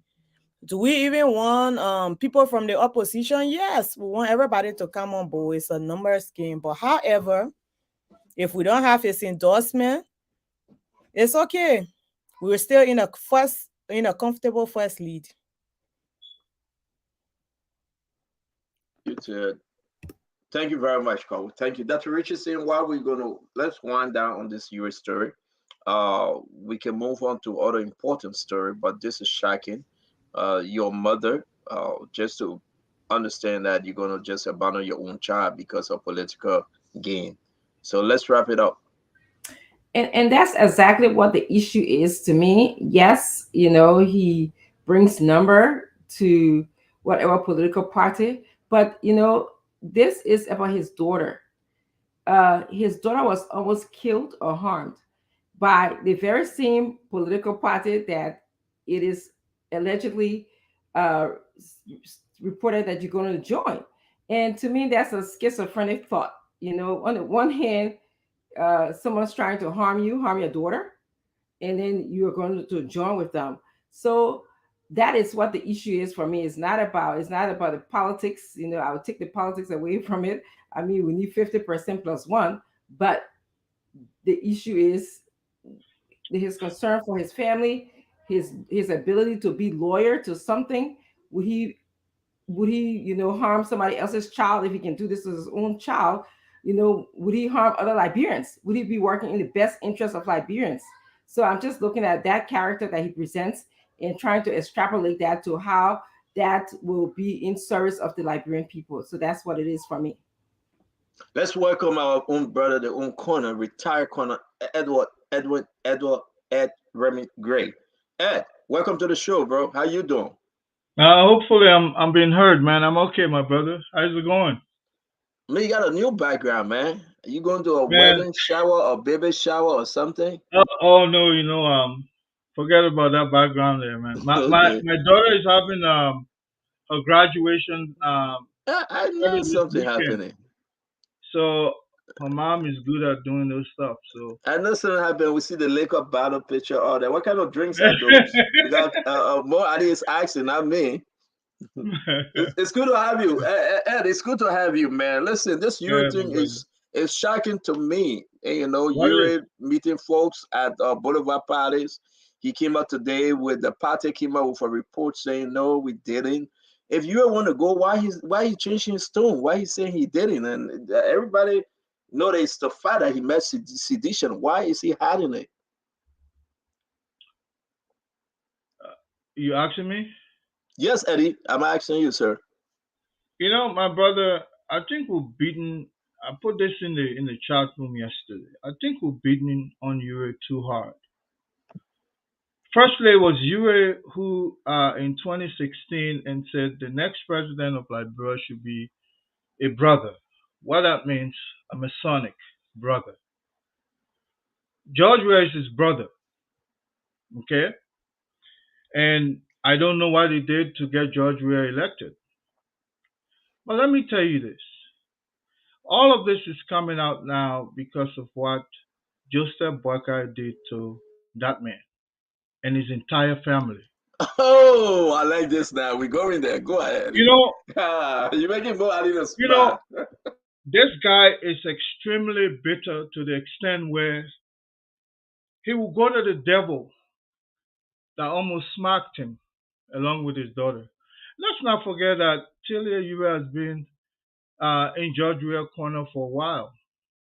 In fact, there were rumors that she was even appointed as ambassador at one point. So they've been talking.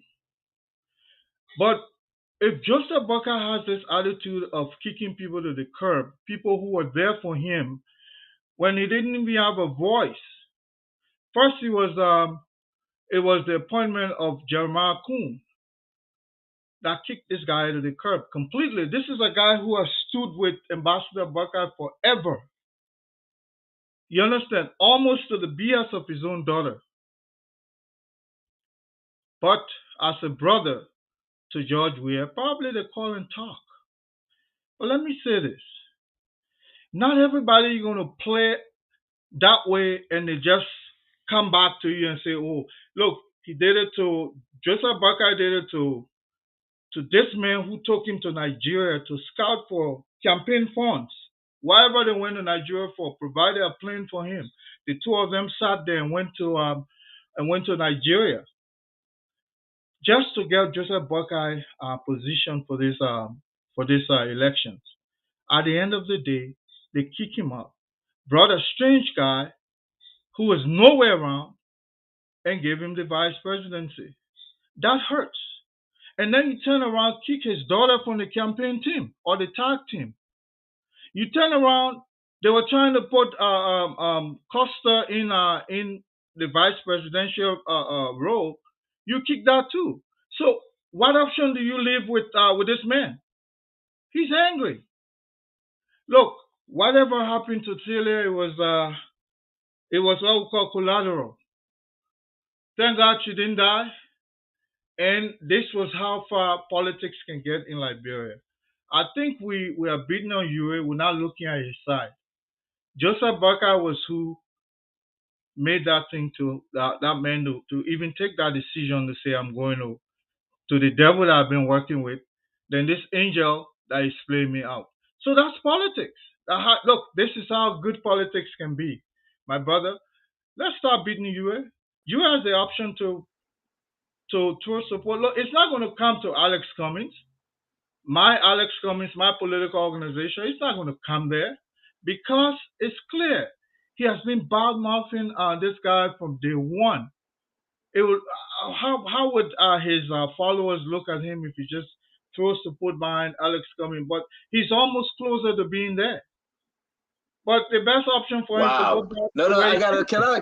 can I pause here? It's very important. You are going into deep. Mo Ali, you got to come in here, man. This guy came from nowhere. I have not seen him. I've not spoken to him for almost 10 days. And he's saying that he taking a very strong position defending Urey and said this is all Joseph Yima Boakai for. You know, the other day, somebody and myself were talking. The president said I should ask Remy Gray which one of the president commission he has corner in the army. I'm sure he'll come back to. No, man, don't go sour with the conversation, but we talk about Remy.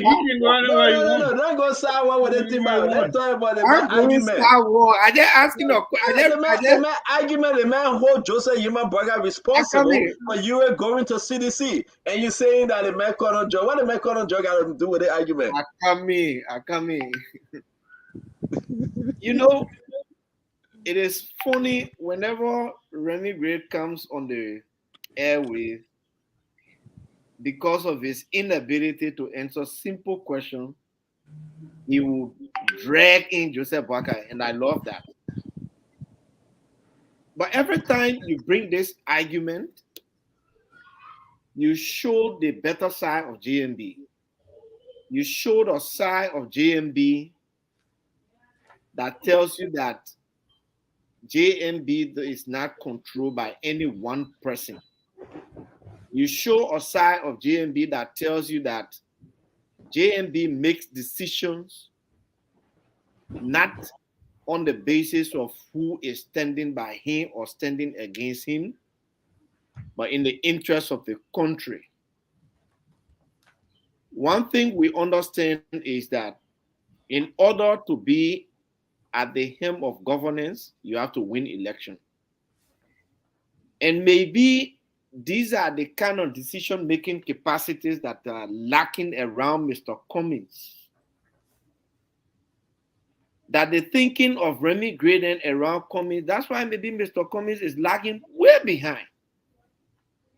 The people who help JMB to make decisions are aware of that. That's why JMB, like my sister Miampe said, is number one in the race. One thing that we all can agree to on this show is that the numbers that Mr. Urey bring, I'm not bad-mouthing him, are not numbers that will help you to win election or that will make you to win elections emphatically. And so your decision making should be tailored towards that. Mr. Gray also admitted that the man stood by Boakai. What that dispels is the notion that they have been carrying around that Urey control Boakai, Costa control Boakai, Tilia control Boakai. If they control Boakai, they would have their will. What controls Boakai, first and foremost, is the interest of Liberia. You say, Boakai hurt Urey so much that he's going back to the devil that was beating him. And we're going to tackle him on that. And he say, but he can't come to Cummings. He been attacking Cummings from day one. But he has attacked George Weah more than he has attacked Cummings. He has said some of the worst things about George Weah. Most likely he's going to George Weah, and he cannot come to Cummings, who is supposedly Mr. Clean. That people will be running away from Mr. Clean should tell you something. And so, Remy, I am happy whenever you bring up this topic that Mr. Urey was there for him, and he didn't listen to Mr. Urey. But Joseph Boakai listened to what the Liberian people say. Joseph Boakai listens to the interests of Liberia. Joseph Boakai puts Liberia as his first priority, and he doesn't put friends, he doesn't put who stood by him or who stood against him. That's what I have to say to you. Let's welcome the former Deputy Minister Eugene Lamy Fagon on the Spoon Talk tonight. Welcome, sir. How you doing? I was doing fine. I woke up from bed late. I apologize. Good afternoon to all. So I quickly jumped into the shower. You can see I'm freshening up really good, took a shower. And I had no intent to come here until I heard Colonel Remy Gray speaking. That's why I You wore had my no t-shirt. intent. You had no intent, but you I had came. no intent. I must be honest. I had no intent of coming here today until I heard Colonel Urey Gray say, you know, that he inferred that he's a Mason. And so I said infer. He did not say that he's a Mason by trying to educate the Liberian people what Urey meant when Urey said George Weah is his brother. And he wanted everybody to know that. So when I heard that from Colonel Urey Gray, I then knew exactly where he was headed when he started to say all of the negative things of how Bwaka treated Urey. In response to your question as to why at this time, why will Urey be doing such, going in a hotel to sit down and discuss with the CDC concerning endorsement when his daughter was nearly killed? What does that have to do with the way former Vice President Bwaka treated Urey? Is that the answer you wanted? You asked, why would you do this when they treated your daughter this way?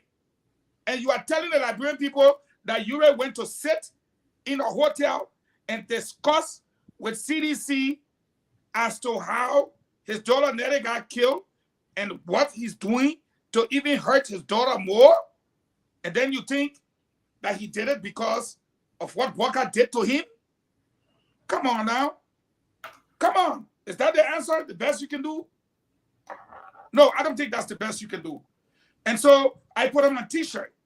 And I'm here to tell you that Urey's action was to hurt his little girl, as George Weah put it. Not because Bwaka did not carry him. He said he did not want to be president. So he and Bwaka got no talk. He did not advance a candidate from his party. So he and Bwaka got no talk. He said that over a dead body will Bwaka become president. And he has stuck to it. The fourth thing I'm here to tell you is that Urey was in a partnership with the Unity Party. Now with Bwaka.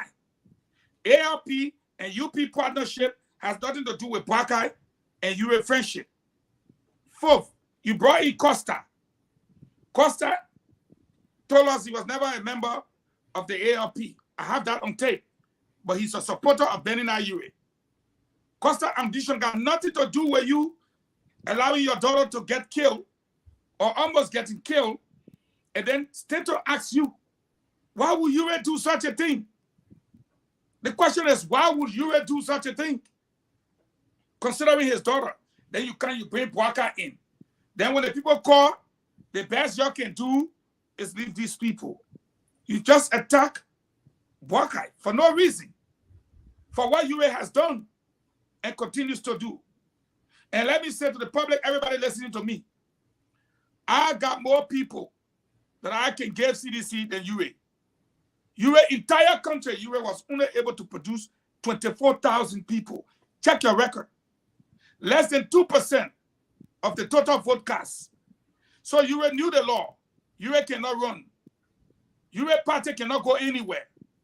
Urey party is not only fielding a presidential candidate, Urey party is fast becoming extinct politically. So I think what Urey did to his daughter should be condemned. If they play the video, it's shameful, it's disturbing, and that's why I think you needed to speak to. And that is why the ANC is in the distant fourth. Why? Because you guys continue to attack Bwaka. You guys got nothing to bring to the table but Bwaka. And the more you do it, the more the Liberian people get sense. And I will submit on this note, if you brought the Masonic issue here, take it back. Toba was a very good leader. He was a grandmaster. But when Anderson and the others, Chinoweth, as well as the others, were accused, tried, and found guilty, even though Anderson and the others were all Masons, they were hung. That is why in the Masonic temple, you are taught not to mix politics with religion, the Masonry with religion or with politics. It has got nothing to do with that. Did you say Chinowe was hung? Oh, you don't know one of the Chinowe were in our team? Thank you very much. Thank you very much. We'll talk about their family. We'll talk about their family before. Yeah, we'll talk about it later. Dr. You're not Richardson. related to Dr. Chino with a different And I said that related, but she don't want to ask. Did you say Dr. Richardson, let me bring you All the in on Chinos this. are related. Let me bring you in on this one, Dr. Richardson, back to what Ed Reverend said and what Mo Ali said. If I'm going to come from another angle and say, don't blame Joseph Boakai. Don't blame Joseph Boakai. You know, Can you help us set this stage here, seriously? The first thing I want to say is that, Liberians are listening. They know that they are the ultimate decision maker on October 10th. So nobody can come here and say, Joseph Boakai is leading, or, ANC is in this position or in that position. I think Liberians will tell us October 10th. So I think we need to stop. You're welcome to say that, actually, because I can't control anybody on this show. Secondly, I think that Remy Gray has the right to say or speak any way he wants to speak about Boakai or Urey, just as the way that you guys have spoken about Mr. Cummings. And when I hear people talk about Boakai has the best interest of Liberia, the very same Boakai selected Coon, who is also attached to Prince Johnson, who is on as the sanction list. So I'm not sure how is that being in the best interest of Liberians. Secondly, it is no surprise. Many people know that there was a time Mr. Boakai and Vice President Boakai, he was looking for money, and he continues actually to look for money. So it almost seems like he was looking for someone who could be his ATM to finance his campaign. I mean, we saw on numerous occasions, or we heard, in fact, Costa just said that, there was this trip where money was supposed to be exchanged. There was the issue about his campaign being financed. And lastly, he went to Coon, and reliable source tells me that Coon, when he was part of CDC, just bought the motorbikes that we saw, the new motorbikes for CDC. It was Coon who bought it. So I'm not sure if Coon will have enough money to finance Boakai's campaign. So we really got to look deep into that. Wait. You take this into who another level now? You are saying that Jeremiah Coon bought motorbike for CDC again? No. We ain't finna with the Urey story. Yeah, you bringing Jeremiah Coon. So all the blue motorbike we see for CDC. Dr. Richardson, be very careful now. This is election season. All this new motorbike is these a motor? Yeah. You said Jeremiah Coon bought these things? Yes, I heard from a reliable source that Jeremiah Coon buy motorbike for CDC? When he was when NDI was part of the coalition, he bought those motorbikes. And now we see that Joseph Boakai is looking to him to finance his campaign. So I think that... Okay, so we'll come back. I want us to get the unity all of the way. You're really doing this thing on the wrong side of the eye, though. Sankara, the argument Ed Reverend is making, this is all Joseph Yima Boakai for. Talk to me. You buy into that argument? I think one way or the other we will buy into the argument. First thing is, let us look at the sake of the Urey's daughter. That's the first thing. And I think that is the point for which even you CEO you are speaking from. For someone, your daughter that you so cherish, you so love. And like Mo was saying, there was a press conference that were held back then, and all of them, if anything would have happened to my daughter, right? So who was Mr. Urey really depending on if something would have happened to his daughter? Are the very people that got hurt that we are posting their pictures today. And at the end of the day, Mr. Urey could not muster the moral conscience to even visit any of those individuals that got hurt during that incident. But today, he's mortgaging his integrity and moral because of what he intends to have or achieve at the detriment of the ordinary people. So for me, I think I have made my point clear. Urey brings nothing to the table politically. Urey got nothing to stand on. So for Urey going to the CDC, for me, like I said, Urey is like a practical child. And I don't think we need to be discussing there at this point in time because the Liberian people know the true character of Mr. Urey. Wow.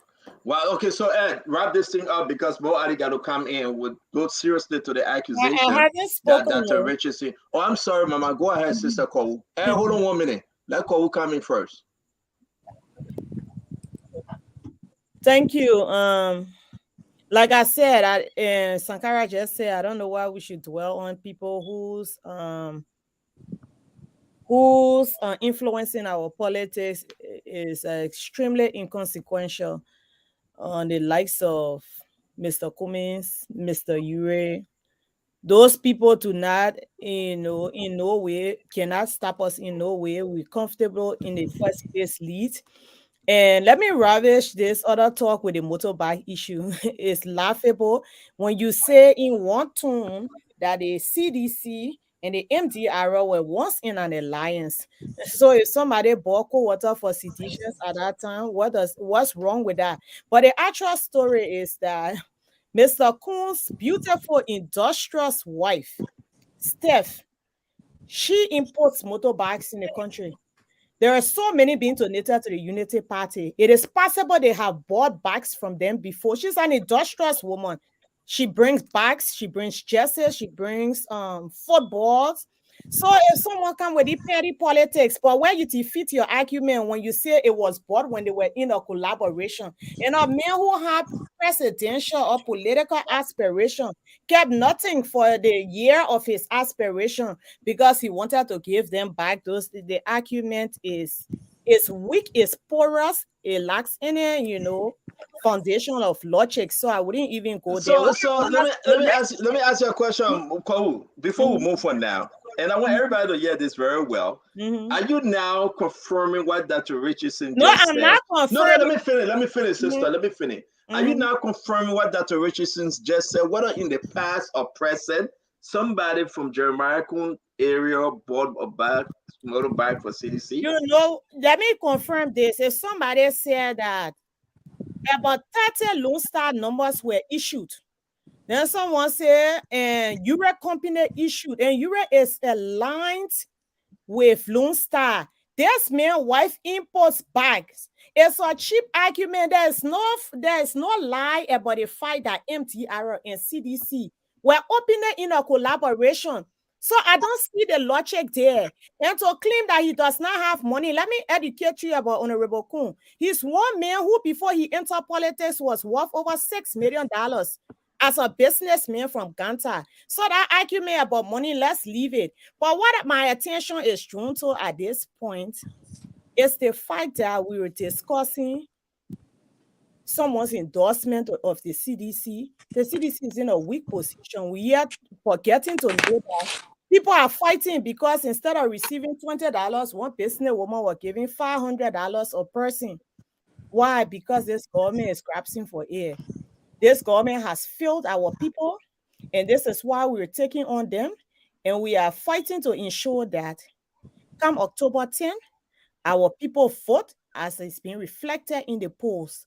Whether someone like it or not, the thing I like about my ANC people, they like data. The data is out there.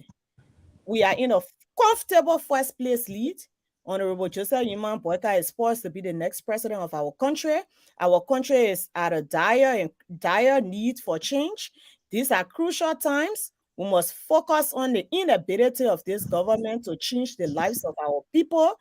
And all this government has done is to employ agents around to ensure that there is no real change. But the people of Liberia will win come October 10th, and Ambassador Joseph Yuma Boyka will be the means through which they win.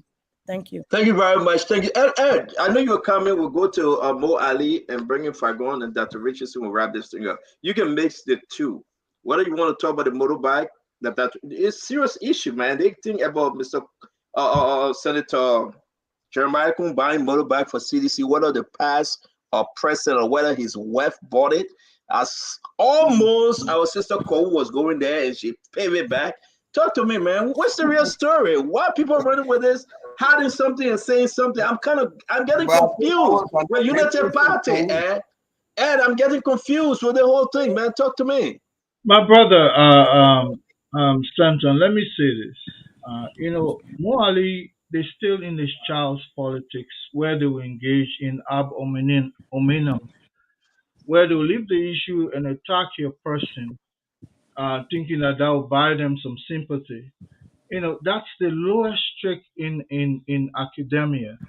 For somebody to sit and say, "Who made this man this?" Who care whether or not this person or that person? But that's more at least a brand of politicking.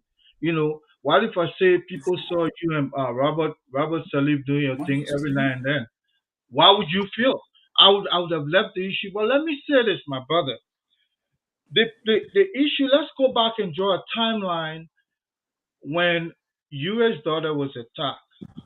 This was at the height of probably the 2020 election. When Joseph Buckeye was seen everywhere with Urey. Matter of fact, it was Urey who obstructed the ANC from even fielding candidate in Cape Mount County. That Taylor Urey's election with Abu there in District 15, I want to believe. You understand? That was the bone of contention. That's where this whole thing started. That election hurt Mr. Weir so bad. And interestingly, Mr. Cummings was who was presiding over the CPP and all the success. I hear people talking about the first one. I don't know who muster whatever to say somebody is leading. These are all straight talks. I don't buy those kinds of things. The thing about it is Mr. Urey fault came because he identified. Let's not also forget that this was the same time Mr. Weir went on a radio station, I think it was ELBC, and lampooned Ambassador Buckeye, explained certain things he has done for him. So there was this personal beef. So anybody who is attached to the ambassador, you understand, was a target. All of this misery came on Mr. Urey simply because Mr. Urey was seen as a detractor. You understand? And Bango don't want me to talk about the brotherhood. I'll leave it. But the fact about the matter is, who knows? Mr. Weir felt betrayed at some point. And my brother, to see Urey as a guy that should not be hurt in spite of all of that, and you just can't just kick the guy like some I woke up lamb. You just kick the guy like some line, man. And you brought somebody out of the blue. And let me tell you, no matter what you do, no matter what you do, Kuhn is George Weir point guard. That's why he's fielding candidate against Yeke. This Kuhn guy you see, that motorbike you're talking about, you understand? He bought them. Somebody should try to, sandwich the situation. You got anything to tell us that he bought them? Oh, Or man, are you he just bought them. agreeing with that? I'm in the intelligent world. He bought them. Wow. He bought them before. Yes, you are 1 minute. No, baby, Sankara, real quick. I gotta bring Mo out real quick. Sankara, real quick, talk to us. All right, Mo, come in. Talk to me, Mo. Yes, you. Sankara, go ahead. Am I on? All right. So, yes, so Sankara, this is my point, right? I think what was being said by Dr. Francine, one way or the other, was being validated by our sister Kowu, right? So if someone says to you that Kun bought motorbike, and you did not leverage or to say or refute the argument, and then you say no, Kun were bringing motorbike in the country and CDC bought motorbike from her, and the logical process. And this is the point we have it, right? You cannot have a high-ranking official of the CDC being a vice presidential candidate, and we expect a change for the Liberian people. There is no way that anybody can defeat or to divorce Mr. Kun from the CDC. All of the photos you showed today, yesterday, are all CDC photos. So the Unity Party guys on the platform today have not told the Liberian people, no, it is not true, but they are saying Mr. Kun's wife is bringing motor back into the country. So the CDC bought the motor back from Mr. Kun's wife. So it's a native of the allegation that is being spelled out by Dr. Francis Richards. I think that was what I just intended to say. Wow. I don't know what call went there, but this is very interesting. We shouldn't do that. Let me I want to talk to you, but Mo Ali coming in first. Guys. It's Mo Ali time to speak. After Mo, we come to you. Mo, I got Let information. Mo Ali go ahead. We come to you, Mama. Let Mo Ali finish, please. Hey, why you go by this now, Dr. Richardson? Nothing wrong with it. She needs to be informed. We were ready to inform her. I listened to Conor Gray, and he said I went personal, talking about me and Rawa Salib, all the things. I will not talk about that. But let me say this. Every day we come on this show, the first thing is Joseph Boakai is associated with Prince Johnson. Prince Johnson is a candidate for war crime court. It is important in this country, given the history of the then AFL, that we see a colonel. This man served as a colonel in the army, in that AFL, that committed heinous crimes in this country. This Remy Gray man. It is important to understand which time he served and who commissioned him as colonel. It's possible that Remy Gray could be a candidate for war crimes court. And you say we shouldn't talk about it? What gives you the right to talk about it? You're just trying to change the man's repetition, man. I'm coming, man. Wait. Are you putting Remy Gray on the list for war crime now? This is degrading the show, man. When about that?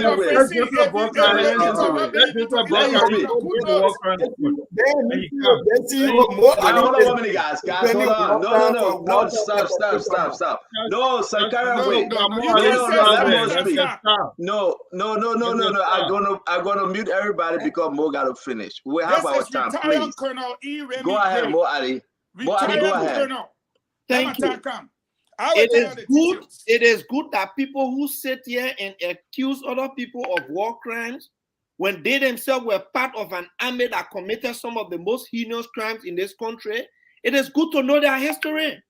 We can't let people like Remy Gray and go free. Let's know their history. Who commissioned you as a colonel in the army is important, Remy.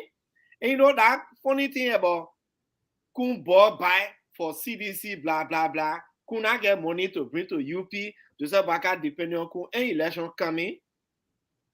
Election not far, or let's see a UP get money to run campaign. Every day you're begging for money. When coming come to America, every day what thing he can do.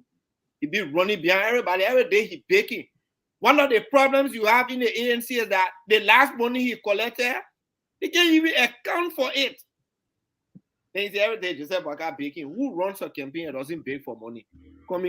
We all say a billionaire every day begging for money. So I will say this again.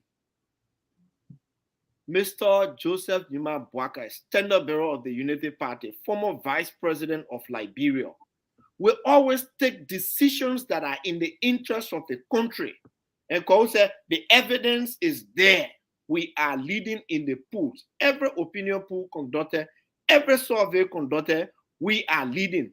The simple reason why we are leading is because Joseph Juma Boakai has got experience in Liberian politics. He has got experience in government. He has got the understanding of the problems of Liberia, and he has got the understanding of how to tackle these problems. No other candidate in this race, even the man who's sitting at the head of the government now, he said Joseph Boakai sleeping this and that. Yeah, he got a dead brain. Nobody compares a dead brain to a sleeping person. In fact, when you sleep, your brain is refreshed and you become even better. So Joseph Boakai will win this election, whether Remy Gray likes it or not. My brother, Whether Remy Joseph Gray, Boakai was leading the Hold on, country Remy, you have your time. Remy Gray, Remy Gray, Well, please, you have your he's time. derailing the Remy discussion. Gray, Can I speak now? no, stop. After Mo Ali is Fagon. I beg you guys, let's keep this thing in Joseph order. Boakai will win this election because of the qualities he brings to the table, because the Liberian people have observed his service to this country. No other candidate matches that. And always, you know, they plan that when we go on the radio, we'll always attack Joseph Boakai so that in the second round, they will not come to us. They will say, oh, they've been fighting the ANC. My brother, the commoners, everybody everywhere see this election as the Liberian people against Mr. Weah. The Liberian people will prevail in the end. Whether you sitting there as Remy Gray wants to support Joseph Boakai or not, I know you won't support Joseph Boakai. The Liberian people will support Joseph Boakai. They will vote for him, including. No, hold on one minute. Remy, I see you shaking your head real quick. 5 seconds. In the second round, if there's a Joseph Boakai and Joe Weah, will you support Joseph Boakai? He won't. There will not be a Joseph Boakai and Joe Weah. There will be a Cummings and Joe Weah. Thank you very much, Fagon. Thank you very much. Fagon, can you come in, please? Guys, we got to be very quiet, please. Everybody will have their time. Fagon, speak. Look, let me tell you guys something on this platform. And this is very serious. War crimes were committed in our country. Remy Gray left our country with the rank of colonel. He tells us he's retired Colonel Remy Gray of the Armed Forces of Liberia, an institution indicted for committing what? Atrocities. Notably amongst them, the Lutheran Church massacre. Let me ask, is this a discussion we're on now? No. We have to set the basis because I should be given adequate time. Remy, you have your time. Remy, you have your time. Remy, this guy who ran and went to Bujumbura Remy, listen. It is very important for us to say, I will give you enough time because it's Mo Ali and Fagon coming against you. We'll give you enough time, but please be patient. We got to kill this thing. We're talking about Urey, now we're bringing war crap. But let's just hold our peace. I will give you all the time you need, Remy, please. Go ahead, Fagon. Go ahead. You're finished? The Liberian people must hear this tonight. In 1990, the Armed Forces of Liberia committed several atrocities against our people. You look on the screen now, you will see retired colonel. It's on your screen. You fled the country in 1990 as a retired colonel. Every time we come here, we want to investigate you. We got information. The last time when I said it, that you were there with Mr. Doe, when the TV cameras and all was around, inspecting the Lutheran Church massacre, you said, oh no, if my son mother was there, and this and that. We had to everybody to push back. You want to attack people. You are retired Colonel Remy Gray. Number one, when did you become a colonel? Number two, you were a colonel in 1990. When did you retire? Of the atrocities committed, what was your position? Where did you fight? Which front line were you on? How many men did you command? According to you, we have you on tape. On this very network, you said, and I quote, on the day of the massacre, I was at Post Target lock-up fighting for my life. Unquote. Those were your words. So, if you were in Post Target on the night of the massacre, according to you, where were you during the whole time of the war? Where were you fighting? On which front line? Who commissioned you a colonel? And when did you retire? You want to attack people? No one is attacking you. We just want to make sure that we do not have a war criminal serving as a panelist. What is wrong with that? No one said you are a war criminal. But if we ask you, just tell us, I was commissioned by Samuel Doe. I was a colonel. In fact, you admitted to it. On the night of that particular massacre, I was assigned to the front line in Nimba in the early days of the war. I headed a battalion, or I was responsible for logistics. But every day you come, you attack Dwaka. When they ask you simple question, you cry. You are retired Colonel Urey Gray. This conversation here tonight will not go until you tell us who commissioned you as a colonel, and you already told us where you were on the night of the Lutheran Church massacre. Prior to that, what was your assignment? Which battalion you headed? And where did you fight? We need to know. Thank you. Thank you very much. So, folks, listen, I will say this. Cole, you're not coming in no way. We're going to bring Urey Gray. Cole, you were away. Cole, they didn't do anything, sorry. But again, no. We got to bring in. My man, y'all stop. No. Cole, okay, please. Sister Cole, please wait. Please. Thank you. Urey Gray, we give you enough time without interruption to please address this thing, and let's just lay it to rest because we got to move on. When Mo Adi spoke, Eugene spoke, Cole Wonka, and moved to another conversation after they threw the bomb. Yeah, because your eye got problem. Urey, go ahead. People die. Urey, you're muted. My brother. Less than 30 seconds to say something to Urey Gray. Urey Gray, you're not obligated to say anything about your personal life that if you don't feel like sharing, so I just want you to know that. Thank you. Thank you. So, Urey, it's your time. This you can is speak. not personal life. Fagon, do not interrupt the man. He didn't interrupt you, please. Fagon, you cannot do this. Don't interrupt him. Fagon, you have some order on the show, please. Urey, please. No, Fagon, the man will speak as he wants to speak. Please, do not interrupt him. It doesn't matter. He will speak as he chooses. But then you got to give him the chance to speak. Don't interrupt him. All right, Urey, you have your flow, sir. My brother, the only thing I would say, let Fagon be wishy-washy. I was a colonel in 1990. When did I become a colonel? Let him be truncating himself. Fagon, don't interrupt the man, my man. Don't interrupt the man, man. Can you mute him? Don't do that. Yeah, Fagon, I beg you, with the respect, don't interrupt him, please. The thing about it is, lost 2 brothers in the war. Look, Fagon, let the man speak. Everybody lost family member in the war, my man. But we got to give Urey to speak.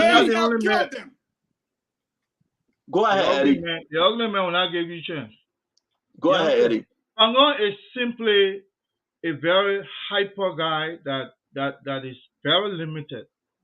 The thing about the war that we fought in Liberia, I'm not going to discuss about it.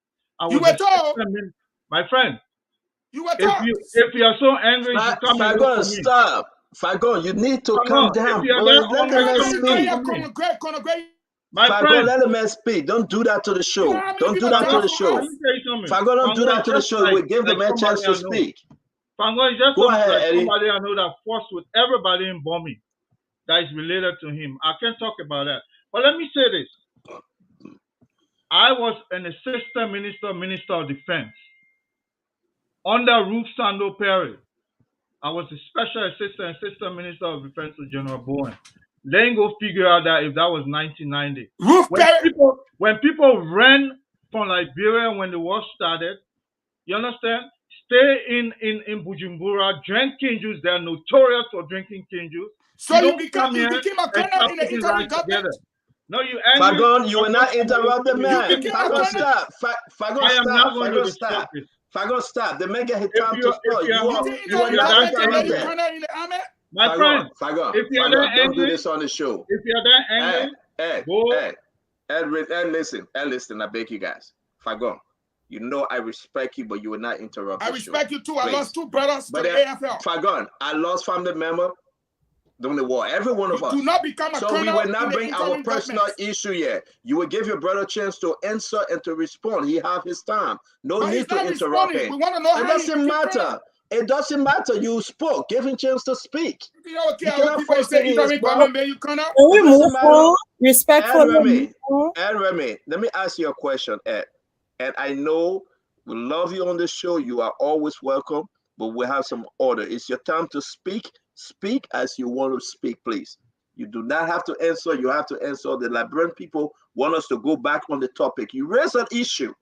And I say that what you raised today causing this problem on the show. You need to speak exactly how you want to speak.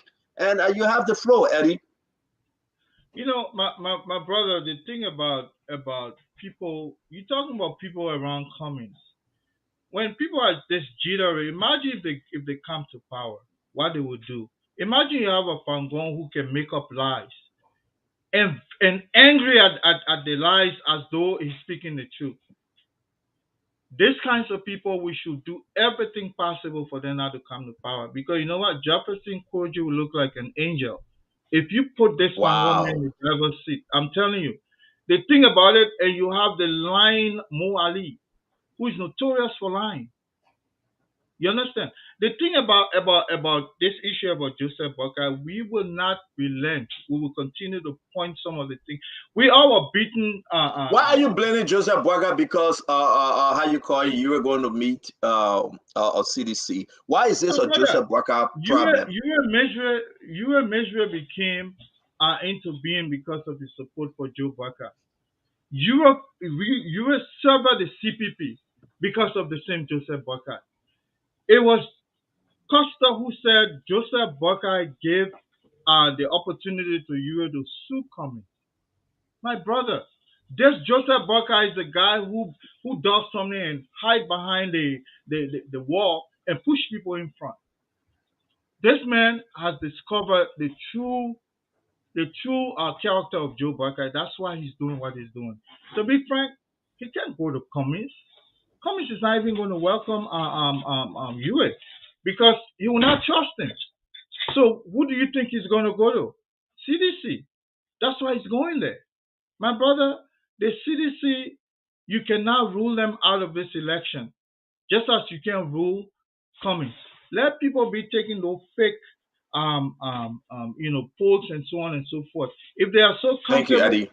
If they are so comfortable, let them go on. We'll continue the campaign. Reach out to the Liberian people and make them aware that we need their vote and they should come out October 10 to vote for Alexandra Cummings. Thank you very much. I'm going to go to Dr. Richardson. We'll come to you, Sister Kowu, because I know you want to speak on the back issue. We give Dr. Richardson the chance. Dr. Richardson, you brought up a story and said your sources inform you, someone out there told you that Mr. Senator Jeremiah Kuhn bought back many of them from for CDC. Talk to us. So yes, I will address that issue and then of course go on to other issues. Yes, I was informed that Jeremiah Kuhn bought the bikes that we see that you were showing earlier for CDC. And there is some argument right now where he wants to get his bike back so he can give them to JNB. But that is what the argument is about right now. So that's what I was informed. He diverted the motorbike to Buckeye because Buckeye does not have any money to buy his own bike. Let me understand this. He diverted which bike to the bike that he bought for CDC. Okay, he is now wanting to divert those bikes to Joseph Buckeye's campaign. But he, but let me just, I want to say something, and it will make sense. I sent the list of who were executed during the Topper's administration, because this is some of the things that we need to tell the facts about. Okay, a channel with, I have all my relatives from all over the world text me right now saying that Fagon is lying on the channel. There was no channel that was a member of all of the people that were executed, and I sent the list to the producer. I wish she could put it up. So this is the kind of lie. This is why I felt like Remy Gray was not obligated to say anything about his personal life, because if you don't have the facts, if you just draw association to people, it can ruin somebody's life. And that's exactly what I'm talking about. The second thing, let's go back to something that Carl said. Carl, you were talking about logic. I don't even know, what kind of logic you are talking about. You present yourself as if you have the gospel of how to argue logically when you just fail to do a logical, simple understanding of what I said.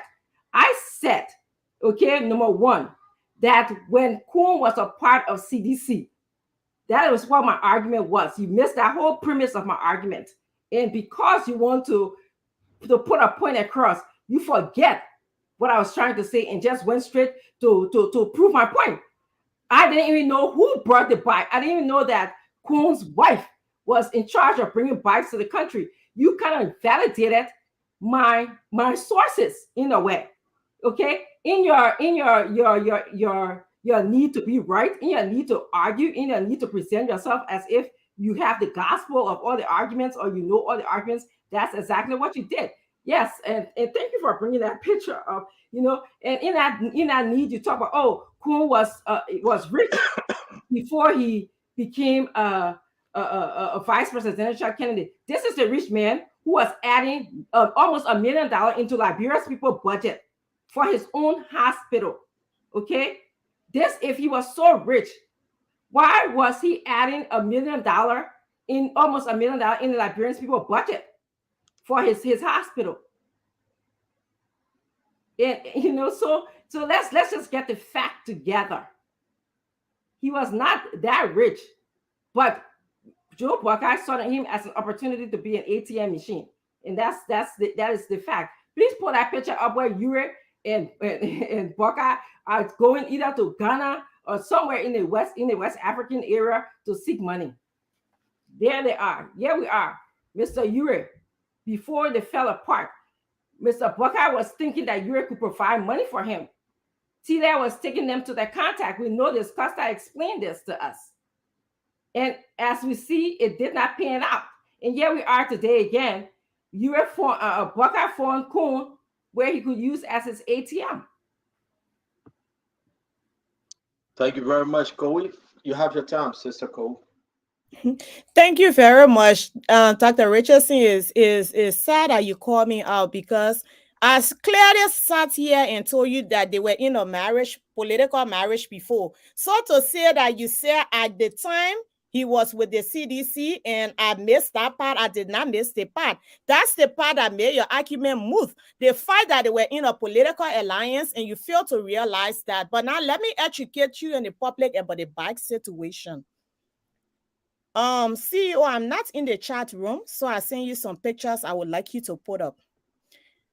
There are two major bag importers in the country. I did say Honorable Kuhn's wife imported bags. It is not whether the bags were bought from her, they gave it to the CDC, even though he did not give those bags to the CDC. But even if he did pay your argument, there would have been nothing wrong because there was a political alliance. But let me now educate you about those bags. Those bags has one importer. The ones you show there on the CDC compound, that man is sad. Those are called the TVS bags. You even get $1 million, you cannot bring it. He has so right to import those bags. On the other end, Mrs. Kuhn brings in a bag called Quado. She is the sole importer of those bags. Quado. You open the bags on now so that people can see. I mean, they're uploading it. Hold on 1 minute. Then why you put up first? Who uploaded it? So I'm not in the chat room. I sent it to the honorable CEO to put it up. But our native vernacular. Yeah, that one we want you to put it up. In our native, difference. Yeah, so Sankara can see because he might be all calling me up. But let me tell you something. In our native vernacular, let's not lose train of our thoughts. In our native vernacular, the name Quado means we are one. And those are the kind of development, I mean, this Kuhn family have done in Nimba, the industrious, innovative. So his wife is the sole producer or importer of Quado. Those are the bags that he brings. Those are the ones that were giving over 200 pieces more test to the Unity Party. So because, you know, our people are so shadow in their thinking that, yeah, the man wife got plenty of bag, or everywhere you go, you see bags. So the thing when bag appear on any party headquarters, it belongs to them. No, Madam Steph Kuhn brings one kind of bag, is Quado. The one CDC display is brought in by TVS. She's known to be the back woman. because she's surrounded by bike doesn't mean her husband get that bike. But for the sanity of your argument, even if he did when they were in a collaboration, it meant nothing now.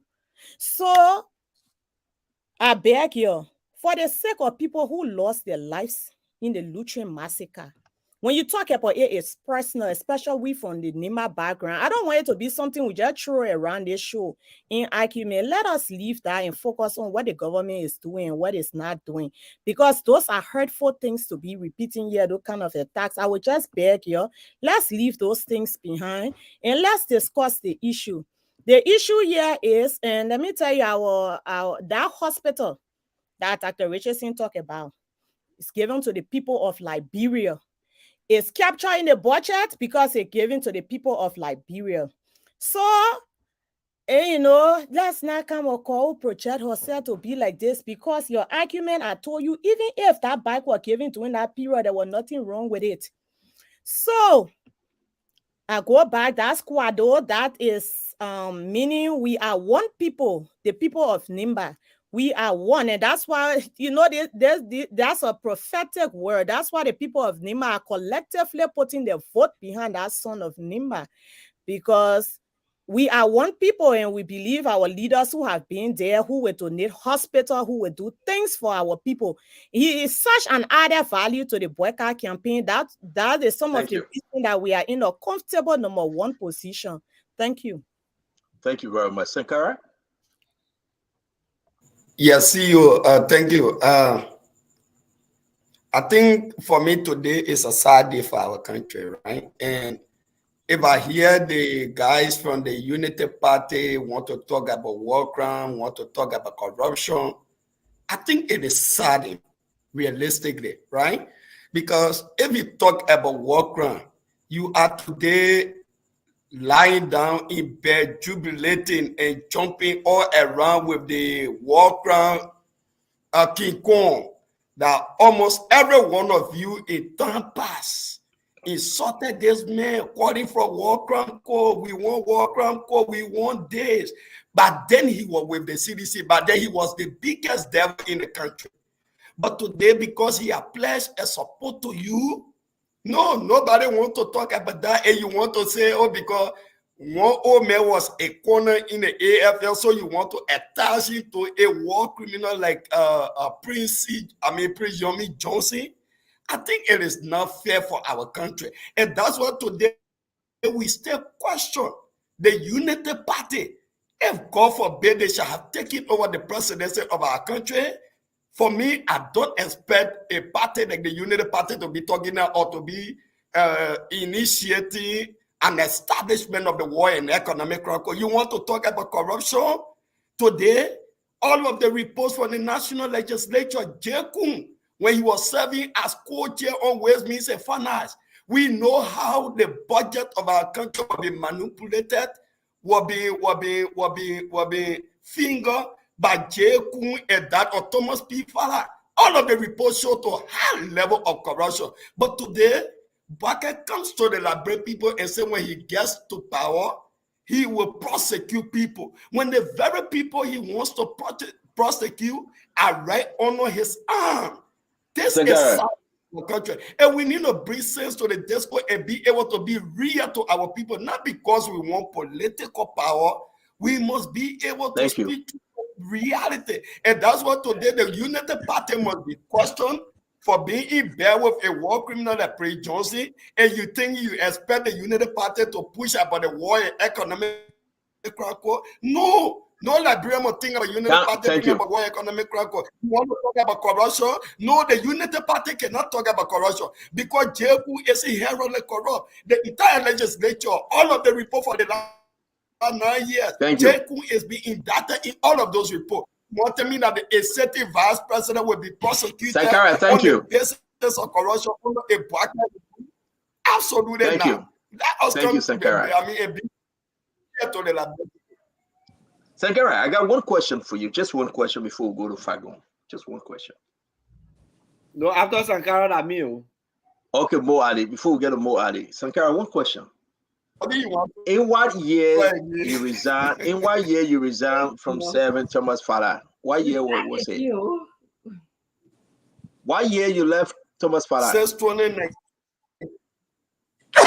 Since when? 2019, February 6th.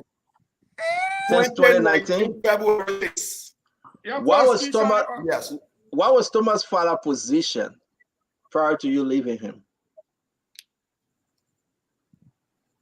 But then he was a city lawmaker of District Number 5. What was his position as chair on Waste Means, correct?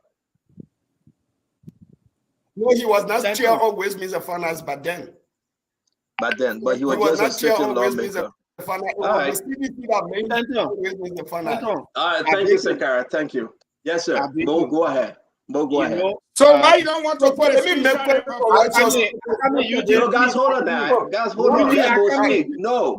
Sankara, no. Sankara, no. Let Mo speak. Sankara, no. Let Mo speak.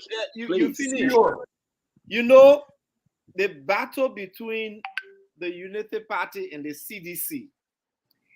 There are so many other small boys, two giants fighting, and they just there whole day, 10 to me too now, 10 to me too now. And then you see baby then like the Sankara then who behind one small boy who want to be president. Who can't even remember anything about the man he just served yesterday.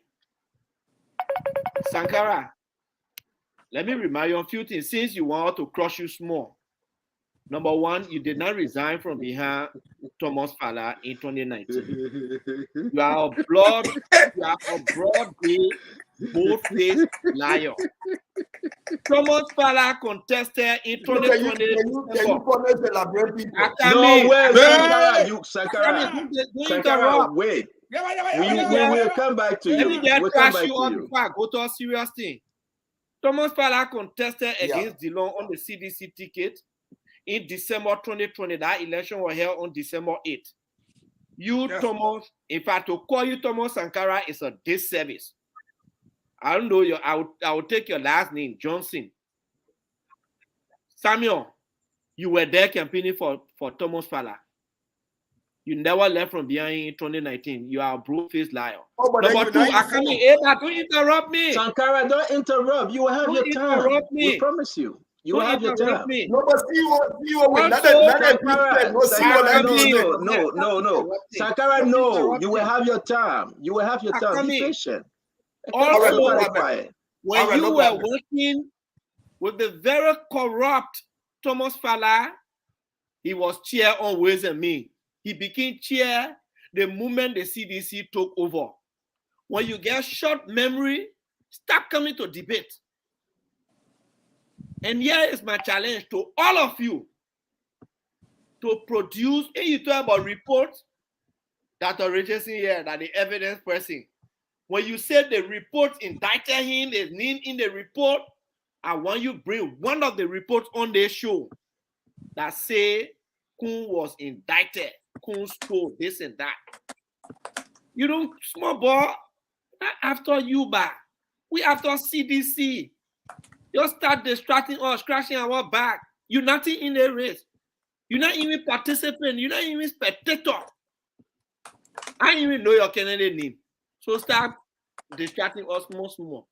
Now let me come to the main topic. We will talk about this back again. Because Dr. Richardson there. Before you come to the main topic, Mo, I beg you, consider us. I beg of you, Mo. Is this, where is Sankara? You cover a face.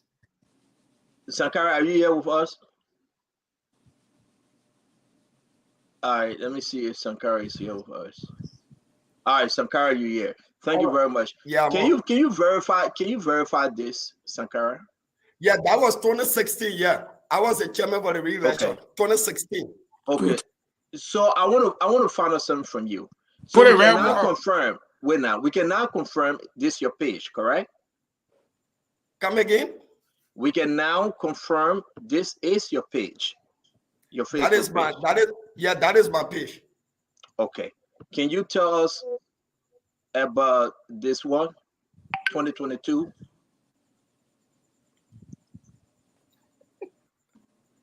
Danae, That his Sankara. brother pay. No, that's not it. Sankara.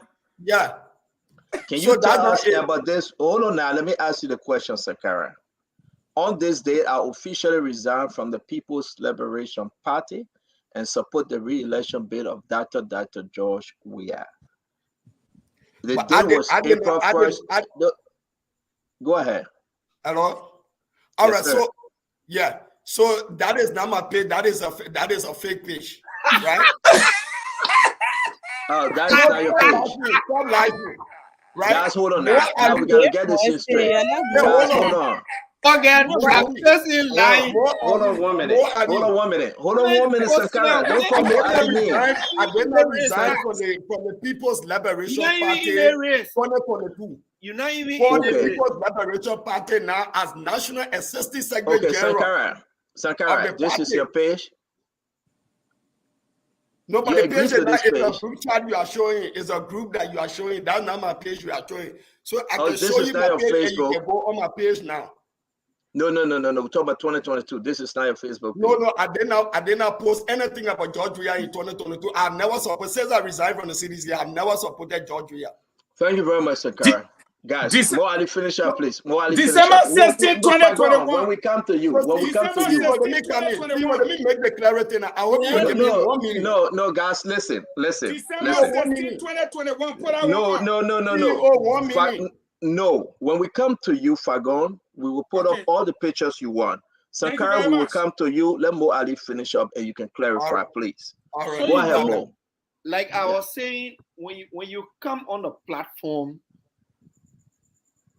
our intention is not to be arguing with spectators or people who are not spectators in the race. I want to deal decisively with the ills of the CDC government. I want to deal decisively with President Weah. I want to deal with the CDC people. These detractors, more kini detractors, then the Sankara, then they come on the show and they're to take our attention away from the main thing. But these are some of the reasons why they were brought into the race. That's why we said they were brought into this race exactly to distract us. And we will not fall for it. No kini detractor. When you can, we just bury us more, then we'll go back to President Weah. And let me close up on this note for this time. We are talking about bikes. Madam Kun brings in bike, like Cole said. It's customized. When you see Quado somewhere, it's from Stephanie. She is brought in from China. When you see on the Quado, Stephanie Kun brings in those bags. The CDC will not show you one. When you see TVS, the sole right to import TVS from India is given to Masako. The bikes that CDC has, they are TVS. And you know, Dr. Richardson likes too much evidence business, but it will be surprising that somebody will gossip to Dr. Richardson and she will not ask the person, say, bring the evidence for the gossip you giving me, so that when I go on the show, I will show it to you. Dr. Richardson, bring the evidence. Every day talking about evidence. Bring all one small kini evidence to prove on the show here and to the Liberian people that Jeremiah Kun, Vice Tenor Bureau, Unity Party, Vice Presidential candidate to Joseph Boakai, bought a single bike for CDC. Bring us more evidence. Because even the bikes his wife imports, it is not TVS. It is not from India. These are customized bikes made from China. So I beg you, the way you let evidence be there, when you bring it, that small gossip, they can tell you, bring that along evidence. Or ask the people who gossiping to you to give you evidence. We're not taking no gossiping from you in particular on the show here, because you can ask for evidence every day. Bring evidence, we'll beg you. You not bring evidence, we'll not discuss our topic. Thank you. Let I assure you bring evidence with that discuss. You admitted that to Richardson. The person you will not discuss the topic. But let me say this, though. Let me say this. Who's supposed to speak? I'm supposed to speak. Before we go, Sankara, Yes, we take the way. Sankara, Fago is about to say the same thing we've been saying. Give him a chance and you can clear the air, okay? Let Fago speak, please. Fago, go ahead. You to speak to that more, at least in that water. Okay. Well, send Dr. Chinonwe evidence. Evidence, Chinonwe. Dr. Chinonwe, they look up for a long time. They want more cash me on the wall. Evidence, baby. No, I wasn't thinking that. Just give me a moment. Don't put words in my mouth. I know who got said to her because the person got said to me too, but they seem back. So you're getting sick gossiper. Yes. But let me give Dr. Chinonwe evidence. And all the people that are more than 30 years old, the Chinonwe have been within our politics and in our space. Frank Chinonwe was the first armed robber ever recorded in the history of Liberia. Ask anybody. Frank Chinonwe. And the April... I mean, what that have to do our conversation, man? April 14, 1979, God, this guy was caused by our agriculture minister that just passed away, may her soul rest in peace, Florence Chinonwe, when she opted to increase a bag of rice from $22 to $26.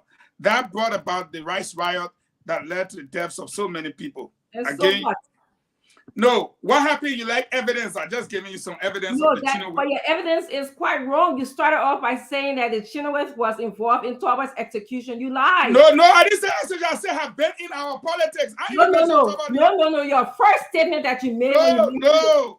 We talking about. Did you not call the name of the Chinonwe when I asked you, when I questioned you? The people who killed the people in Maryland town. What I'm talking about. Yes, but you mentioned a Chinonwe was killed during Maryland time. And I said to you, I said to you, you see, you're not going to Richardson. Dr. Richardson, you will come in. Dr. Richardson. Dr. Richardson. Dr. Richardson, let him speak. You will come in, please. Let him finish. But let him finish. Let him finish. Dr. Richardson, you will come in. Let him finish, please. Go ahead, Fago. ANC people, y'all quite okay in feelings, but y'all let 40 baby. I'm not in feelings. I can talk. For a lot of people can tell emotional, I can talk. I'm not in feelings. I know when why to. Why should you talk like that, ANC people? Why are you people like this? Just to see what I can ask you, Fago, why are you like this? So Dr. Richardson, let the man have his 30 minutes. We want to get rid of the man. Please don't keep him talking. I'm begging you. I will get under your skin and plenty.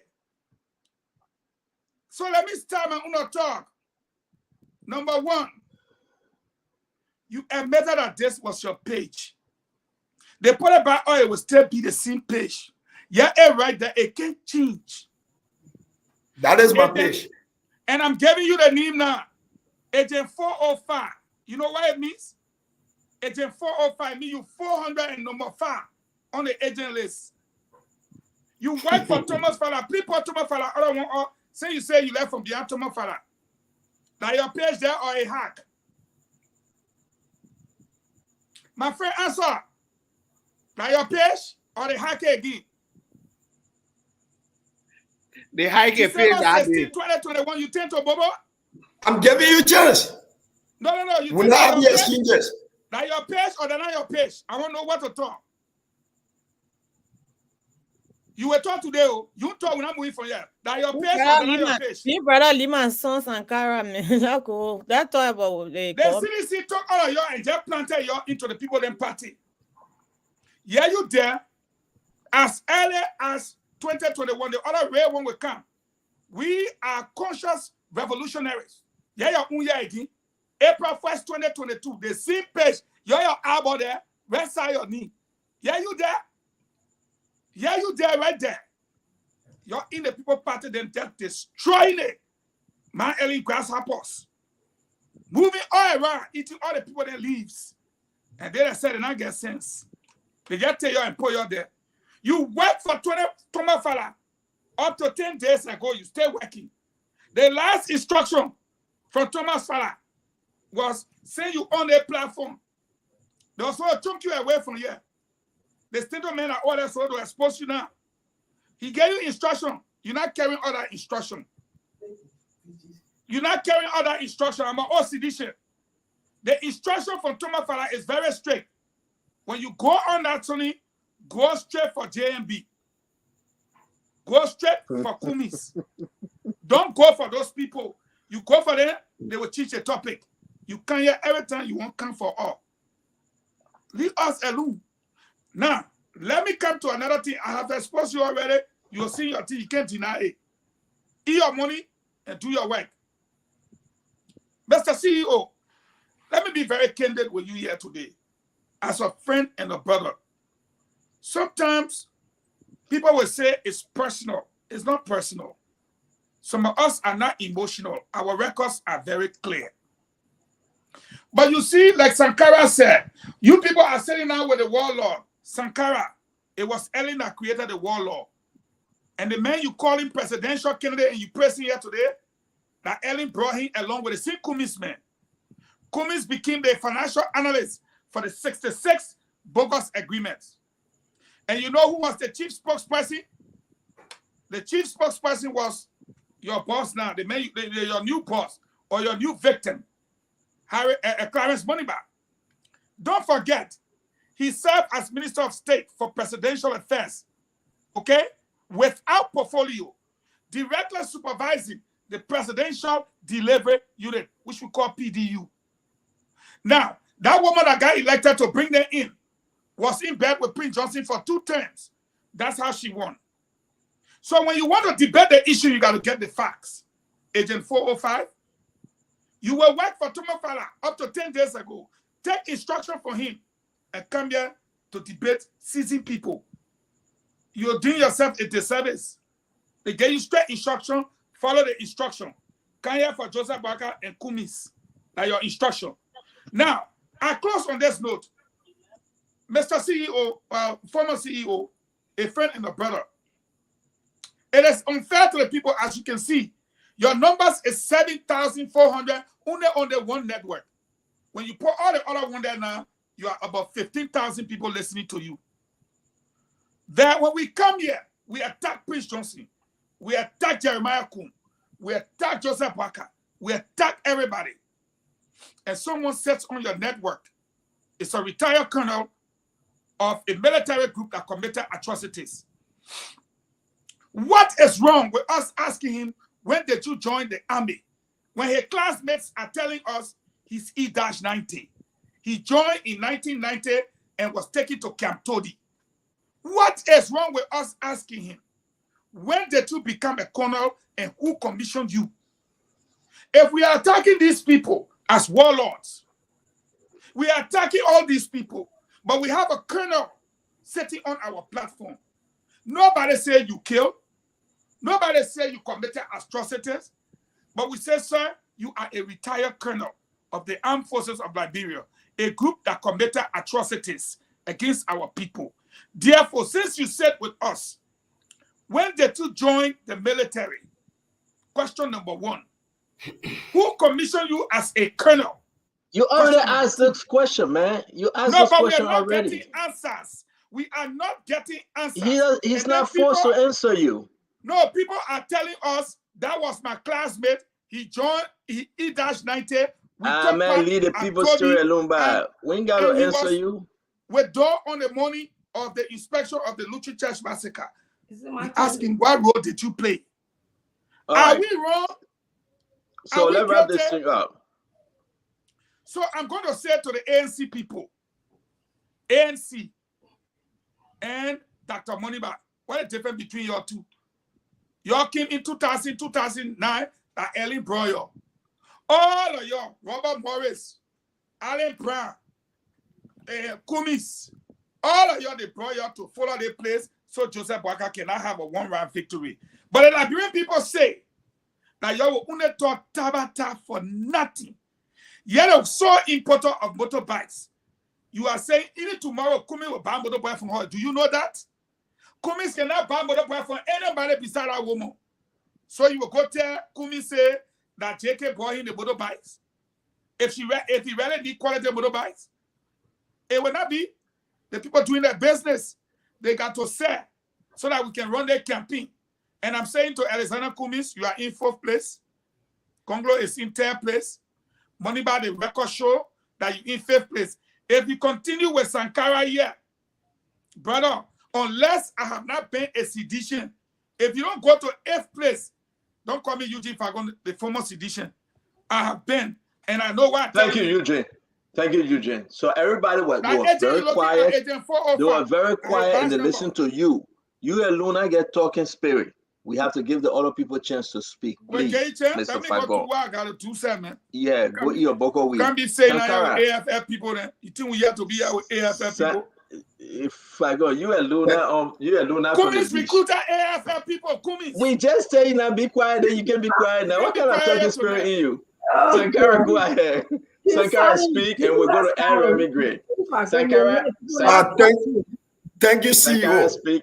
Yes. So let me firstly erect the necessary checkpoint when people comes with fathers to the Liberian people. What checkpoint are your page? Listen to me. That your page. Listen to me. I said that your page. Now the first thing we want to know.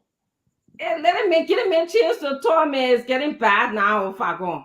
What is getting bad for a page? The fact that you keep Fagon, let the man talk. I beg you. Fagon, go back to the medication. It will help you, man. All right.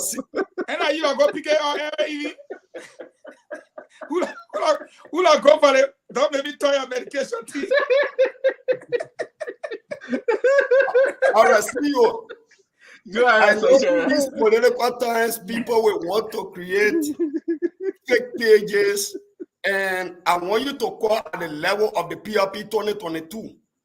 I was the national spokesperson of the PLP in 2022.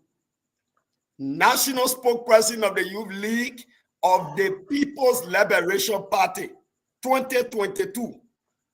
I left the PLP when Dr. Kassel died. Even though he died, I was still a member of the People's Liberation Party when I was ascending. When Dr. Moneyman died, will hold you. Listen to me, man. When Dr. Moneyman died, they want to I don't have terrible record like you. You work in government for 3 years. Your record in government is extremely terrible. Nobody want to be there for going in government. You work for 3 years, your record in government is extremely terrible. I agree. Very good. So let's go there. I will arrest you. I'm coming to you. I said if Dr. Moneyman died, I will arrest you. I still remain a member of the PLP until this PLP plus support. To die before you move. They want when the PLP plus support to the CDC, this is where I said I was not going to the CDC. Go there, the records are there. Call anybody in the PLP now and ask them of my record at the level of the PLP. It is regrettable that more are into the Unity Party and don't know the record. In 2020 senatorial elections, in 2020, more are the very place you live that people don't know you. I was the chairman of the PCC. Who don't know Ali in the bureau? Hello, CEO. I was the chairman for the re-election of Senator DeLong of the Peace Excellency United for the re-election of Senator DeLong.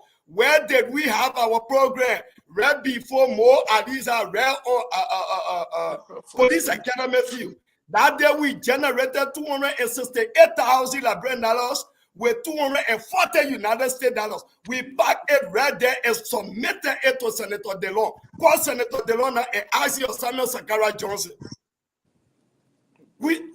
If you don't know about somebody, you don't just come to the public platform and you want to spare out in the windows or that to say you want to do Sankara. We got to go to every people spoke for more than 5 minutes. Yeah, but what other time, Sankara? Bring some back tomorrow. No, CEO, don't do it. Please. All right, go ahead. Go ahead, man. Please. Make it short, please. CEO, thank you. So when people are saying that, oh, 2022, my records are there at the level of the PLP. Call anybody in this country. I never supported Thomas Father since I resigned from Thomas Father in 2019. Ask him. 2020 elections, senatorial elections, I was a chairman for the re-election of Senator DeLong. Call Moba Yobo now and ask him. Call Moba Yobo. Call people. You will ask them about me on my record. I got several photos here that I can display. But because people are more alive, who not see their Look, don't spoil the station of station. Hey, my man, listen. Dr. Cassette died disgraceful. Hey, my man, listen to me. They're speaking prayer support to George Weah on April I challenge that. 2022. I challenge that. Call Pascal David now, who is it? Call DJ Blue. Call DJ Blue now, who is it? National chairman of the People's Liberation Party. I was the chief of staff for the entire memorial service of Dr. They be intentional. They don't need to you don't have to come. You create fake. Yesterday you can.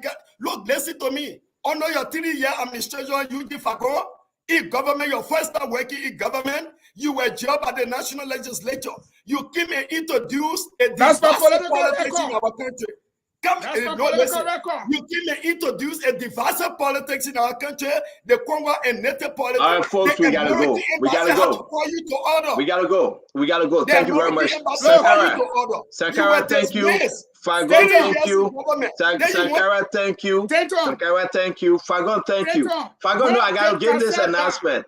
Fagon, I gotta give the announcement, please. I beg you, Sankara. Sankara, thank you. Sankara, thank you. Thank you, Sankara. Moali. Before we go to Eremi Grade, I would just ask Eremi for only 20 seconds. Mo, you work on the Delon campaign, correct? You work with that campaign, correct? Now that I work with, I was one of the leads in the campaign. Okay, I don't know. When Samuel Sankara said he worked for Delon, is that what I heard you say, Samuel? Samuel, you are muted, Samuel. Is that what I heard you say? A lot of photos to display. No. Just yes or no. Just yes or no. Yes, I work with the Delon campaign, especially okay, Sam, calm down. Sam, calm down. Relax. You say you work with the Delon campaign. The reason why I'm saying this, I just got Senator Delon. He said you are working for Thomas Fowler. He never remember you working on his campaign. That's not true. Thank you very much. Let's go to Mo Ali. And we got Mo Ali, 20 seconds. We gotta bring Ed. We gotta bring Ed in. Even if you are coming, even if you want to lie. Hey man, Fagon, wait more now. Wait more, Fagon. Even if Stanton, even if people want to lie, you cannot lie about the Delon campaign while I am on the show. That's what they don't say. They don't say we should talk to you. The program he's talking about on the police academy field was not organized by any group in police academy. It was organized by us, spearheaded by the guy who was spearheading the Friends of Delon, Sarah Segbe. It was the Dollar Rally. I was the one who led the police academy organization. Oh, but then you're not informed. You understand? This was Sankara Wade. Sankara Wade.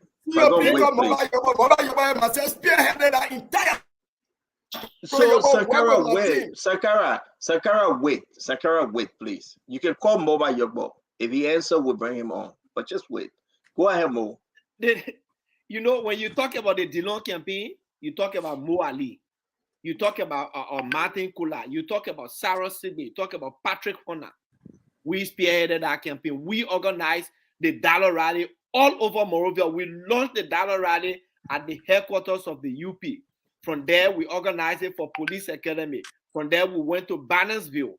It was never and ever organized by any Pinsville-based group. And this man... Thank you. I gotta bring in Ed. We need a second correction. I just sent it. I got it. But hold on 1 minute, Fagon. I sent you a message. Fagon, yes, I seen that. I'll bring it up. Hold on. Mo finish up, please. He posted. You think that Mo finish up, please. Liars? Yeah. So you know these discussions, like I'm saying, when we come, the small kini spectators then are pretending like they contesting in this election. They give us chance to deal with that boss, the CDC. This small CDC kini agent and the poor y'all go there and lead the meeting so they can't come. Thank you very much. We gotta go. Ed, thank you, Mo. Mo, thank you. We gotta go. Mo, thank you. Ed, please come in. Ed, can you unmute? Talk to us, Eddie. My brother Stanton, one of the reasons why sometimes some of us are so apprehensive about coming on the show, I thought this was more a platform to share ideas. But when you have people who probably don't have the wherewithal to debate unless they scapegoat into lies and innuendos, it kills my spirit. I don't know how to go back and forth, sharing lies. For instance, one of my ROTC students at the University of Liberia in 87, just sent me an intelligence telling me Mo Ali here is his rent is being paid by Eugene Nangwe. We all know what Magay is to Fangon. All of these people are benefiting. Is that Wait, don't interrupt the man. Don't interrupt the man. I'm begging you, man. Let some people got to speak. Go ahead, When Ed. people like the guy who sent me the information, when people like those speak, those are credible people. When this guy was in one of my classes at the university in 1987 when I was teaching ROTC there. One of the only guys You say Eugene Nangwe, the commissioner for maritime, correct? Yes. All right. He pays this guy rent.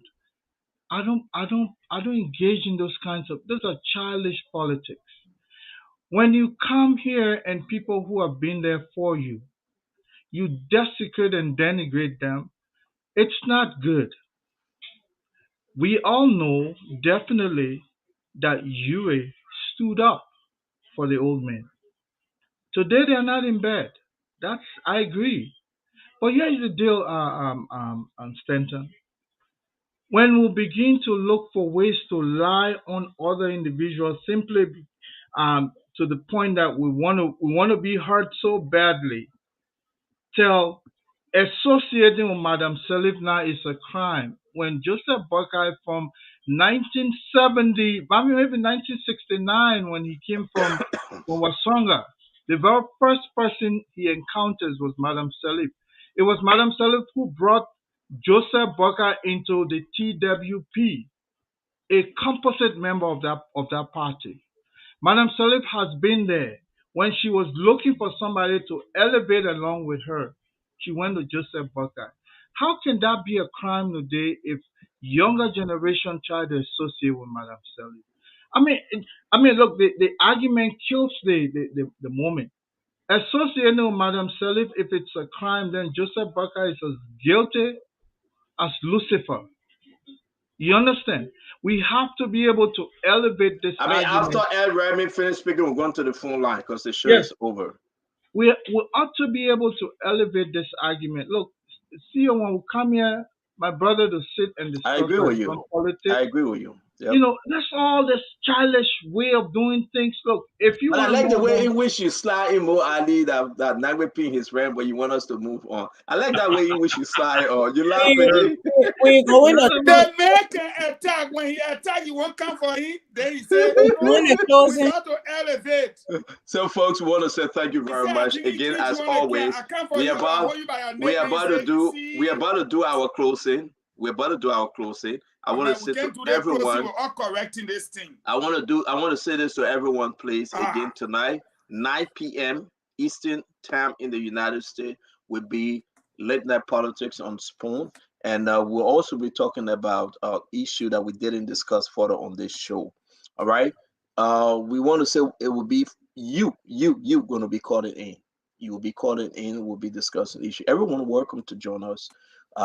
We're talking about what's on your mind. We got Zogo's people dying now in the country. A lot of them taking that cruise trucks. We got President, we are jumping over it because he said that President, we have raised the conversation that Jose Yima Boyka, he almost called him a pedophile, say he would sit down and would bring little girls to him. Those kind of politics that we are now getting involved with. We want to hear from the Liberian people. We finished with the Urey story. We're going to move on to other national issues. The list up for the aspirant, those representatives, senators, and president, vice president are seeking nominations, seeking to be elected October 10. The list up. Look there. If your person name not only forget it, they just took your money for free. It means that they are not running. But it is important for us to discuss it. Tonight will be very hard. We got a lot of videos to show you, and we'll put them in the Spoon chat room. Make your case, invite your friends, that we can have a wonderful time tonight. That will be 9 p.m. 9 p.m. the U.S. Eastern Time and 1 a.m. Liberian Time. That will be for only 2 hours. Okay. Thank you very much. We're going to do our closing. Dr. Richardson, can you please go first, man? Sure. There are a few things that I took note of here. One is I want Liberians to see the way how the likes of Wally and the Unity Party people here, supporters, speak about Liberians. Morali is calling someone on the show small boy. He's being very dismissive. Vagon is attacking the personality of somebody else on the show as opposed to attacking the candidate, not necessarily in a negative way, attacking the candidate. This is the kind of divisive politics that they bring to Liberians. This is the kind of way that they want to talk to Liberians. You know, when Mirabal Gondo said, "Oh, I'm here to educate Liberians." Like, educate about what? Okay? Educate us that somebody is bringing bike to Liberia. Somebody brings one particular bike to Liberia. That's the kind of education that we are going to hear on the show. And, you know, I have Fagon who will come to us. He started this conversation saying that Chinua was executed. My God. That's something I sent out to Nelson. Nelson, I wish you could put that out that shows the list of people that were executed. Chenoweth is not on that list. Dr. Richardson, please, I know you're doing your closing, but to be fair, because I spoke to someone also to confirm Sankara's story, Mobile Yobo is on the phone. I just wanted to confirm this, then we can continue. Can you please allow this, Dr. Richardson? Thank you. Mobile Yobo? Yes, Spoon, how are you, sir? I'm doing good, sir. Beautiful. So, yeah, go ahead. Can you tell us in confirmation, during the long campaigning, what was your engagement with Samuel Sankara? Samuel Sankara organized the Peaceville Citizens United for the re-election of DeLong. He brought me on board, and then later on, you know, I took joint leadership of the event, which ultimately culminated into a very massive event at the Police Academy sports pitch. Sankara and I had several meetings before even that event. We went to Zubata, Zize community. I can call names. Our boy Kokolo from the Lusu, Lofa, is a some sort of group. They have intellectual group. We went there. We appeared. We had conversations. Sankara carried me several communities. We organized people. We printed banners. We had a budget, which we had to fund ourselves. I don't remember where Deloney gave us money for that, because we told Delon that, look, this program we're having is the Peaceville citizens that are doing this program. So we raise the money among ourselves. I know how much I spent in our program. I'm not about to say that on your platform right now. Wow. But statements that Sankara was supporting somebody else and he's just trying to front is erroneous. It lacks every iota of truth. Thank you very much, Mr. Yobo. We appreciate your time. Yeah, thank you very much. Dr. Richardson, please. So thank you very much, Mr. Yobo. This is exactly what I was trying to say. You know, Moali and Fagon, and, you know, I don't know if I should include Miape into this whole situation here. Instead of sticking to the story, okay, instead of sticking to their candidate, instead of speaking about what the candidate has to offer to Liberian people, they will come here and attack others and lie on other people. This is how Mr. Fagon just lied on a Chenoweth, saying, oh, the Chinwe were part of trouble execution. Yes, it is a well-known information that Frank Chinwe was involved in criminal activity and served in Betrayal for a very long time. I even believe that he died there. Yes, it is also well known that Florence Chenoweth was the Minister of Agriculture, and you got the story wrong. She didn't just raise the price of rice. She raised the price of rice so Liberian people should be able to buy and feed themselves. She was the one who coined the term, eat what you grow. So tell the whole story. Don't just come and mislead us here and give us half a story so that you can be tarnishing other people's reputation. As far as I'm concerned, me if I say, oh, she's going to educate us again, educate us that Mr. Kuhn had a hospital, which she said it was free. He built this hospital on his own. He gave it to the Liberian government. The last time I looked at the list, which was in our chat room, it did not correspond with the time that he took the money, almost $1 million out of the Liberian people's budget. So if this man was so rich, this is what they want us to think, Liberian people, that, oh, if this man was so rich, why wasn't he offering free things to the Liberian people? Why was he offering free service to Liberian people? Why did he have to include $1 million, almost $1 million in the budget, in Liberian people's budget for his hospital? And that's the kind of education that they want us to learn here. Okay, they will come here and say, "Oh, we know Liberian politics." God, my goodness, the Liberian government that we have, is that the kind of Liberian government that anybody would want to replicate or to speak highly about? A government that is corrupt and has been corrupt, a government that failed to provide good health system, quality education, and infrastructure for the Liberian people?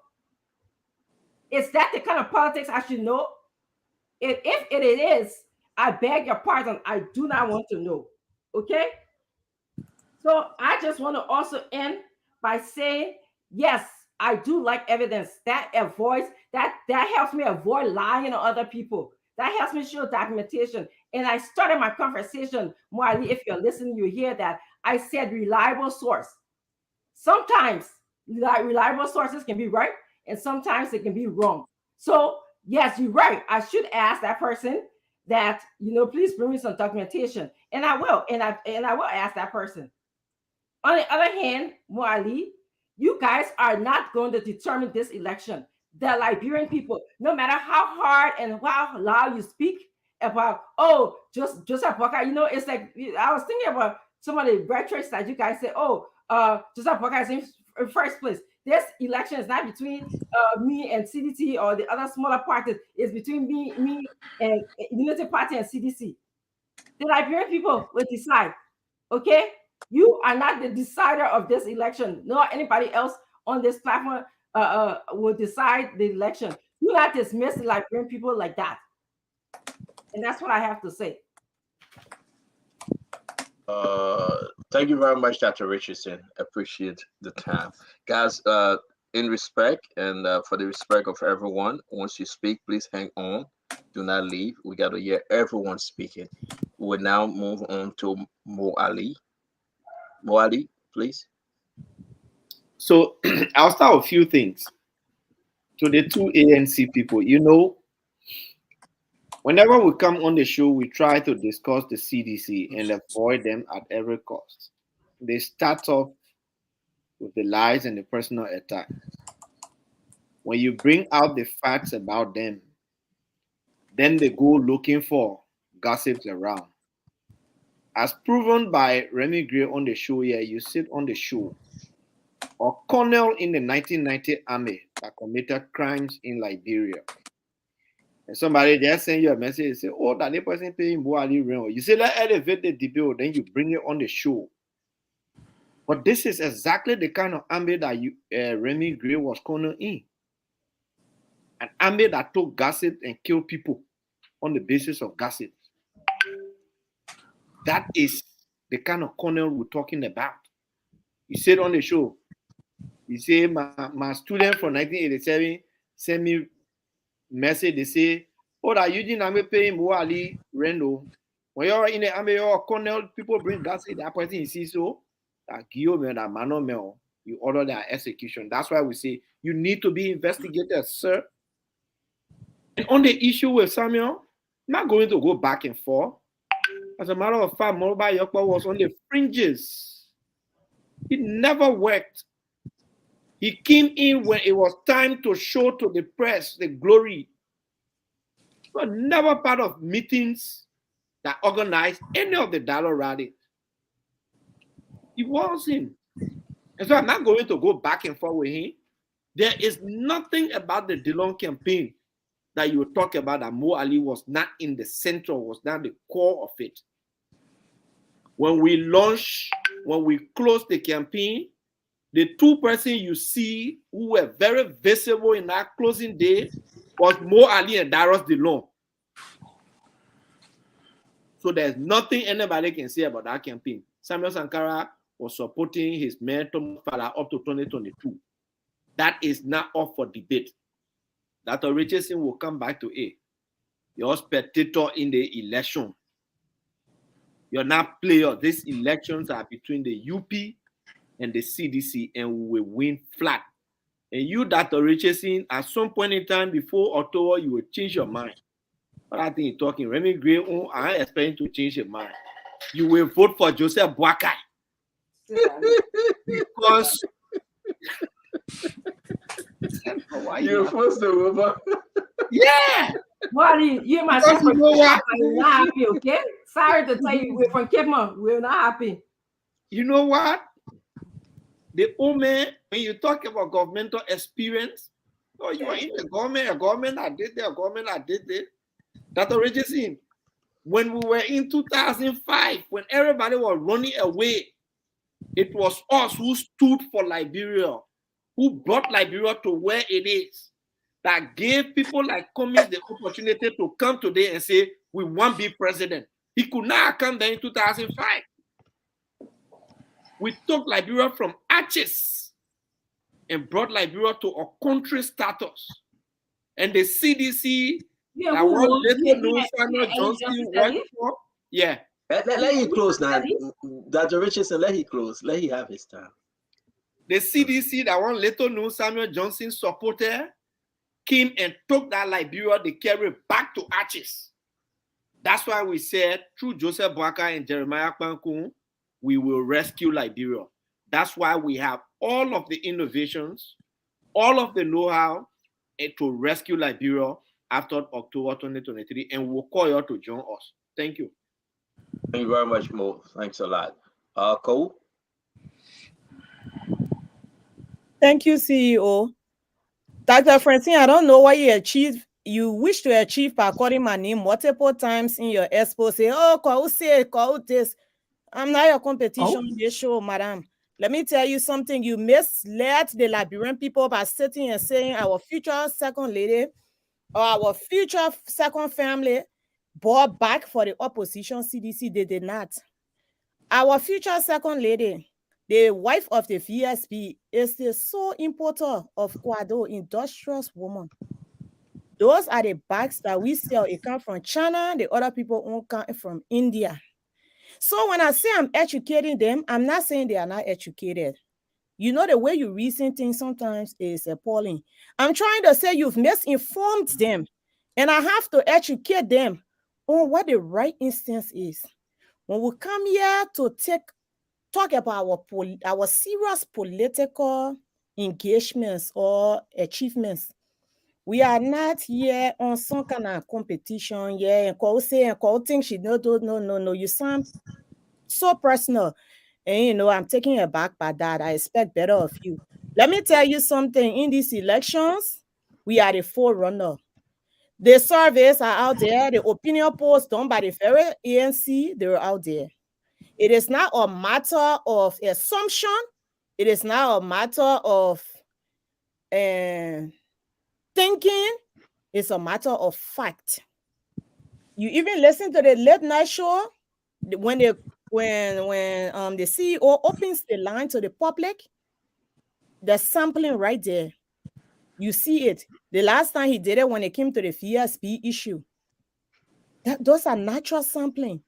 So it's not people just coming here and want to talk. It's not about you wishing to attack me to look good. Let us focus on what the government is not doing. Why we need to change this government. It is clear that JMB is the answer.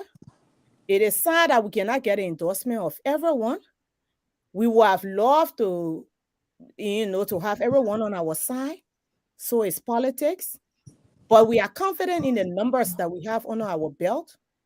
And we're still encouraging other people to not waste your time. If you sit here and say, oh, like how that country going on, oh, the government like this, or vote to this small party is a vote for the CDC.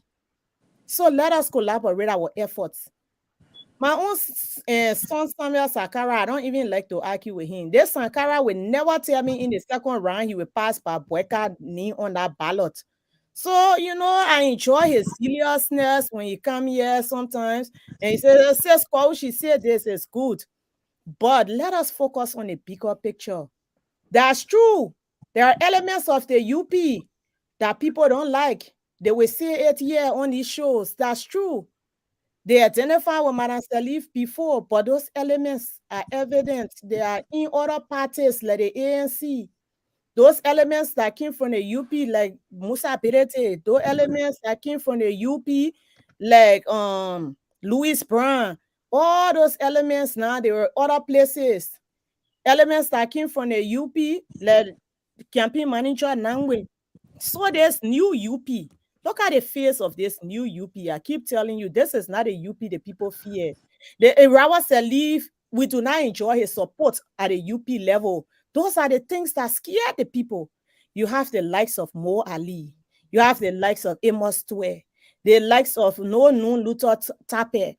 You got the likes of Cornelia Kra.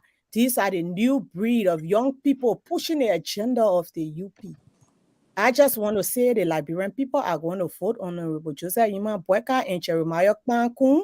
These are people who have strong grassroots credentials, who understand our people, whom our people identify with. Just look at the life of our second lady, what she's doing in Liberia. Customizing business, putting people out there, selling, loaning these bikes out, and people are in the informal sector, increasing employment in our informal sector.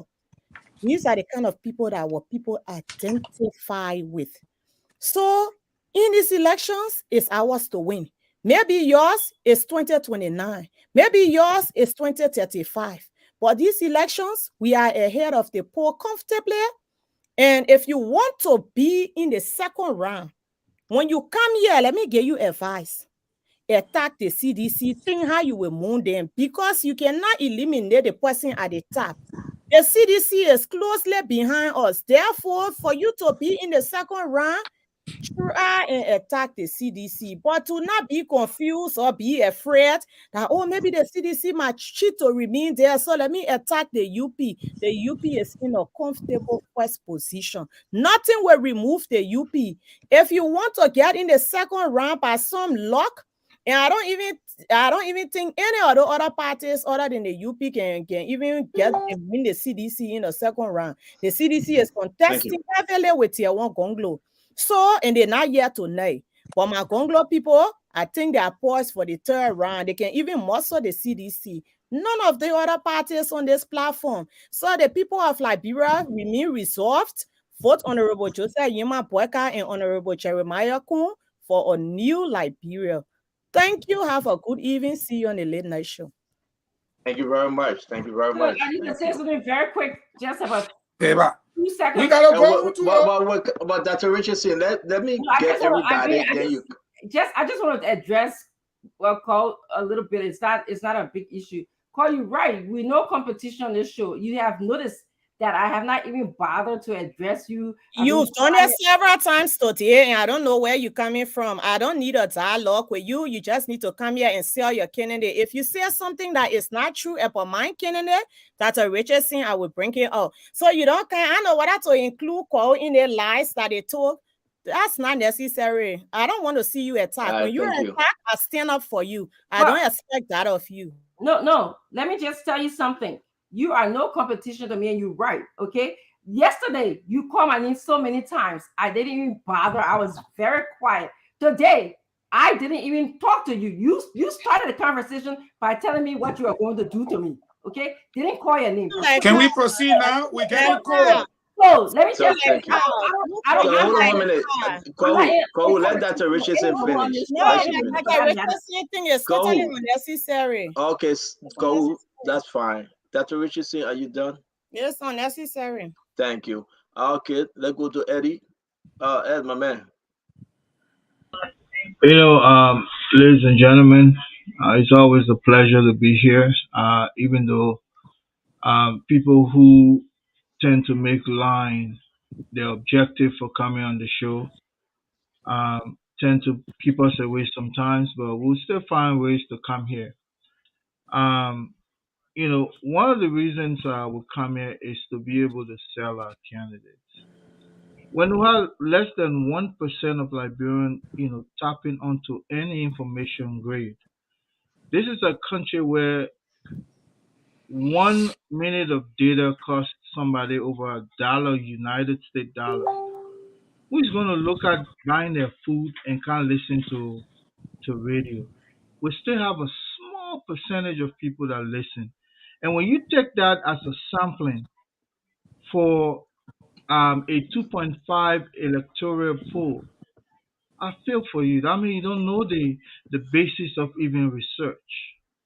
The amount of people that listen to radio, television, whatever it is, less than 1%. There is still a greater number of Liberians who yet to hear about some of the candidates even running. When you say we're leading comfortably, it depends on what the sampling was. And where does Kuhn or his wife get the money? You understand? To be lavishing. We heard as Ways and Means Commissioner, as Commission for leader of the Ways and Means at the legislature, Kuhn infused $4.6 million. What has gone wrong is that some of that money that they were supposed to spend on the CDC for campaign purposes, some of them are being repatriated now to the Unity Party. And then the Unity Party will come in and talk about corruption.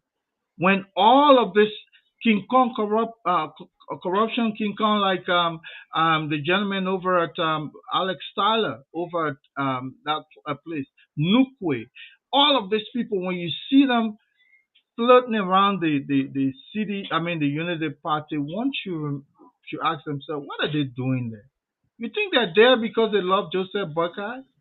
These people will not move the needle anywhere. If Liberians, you understand, the majority who don't listen to radio or television or whatever it is, if the majority that are leaning towards people, they want to know, they are yearning to see the candidates that are running in this election.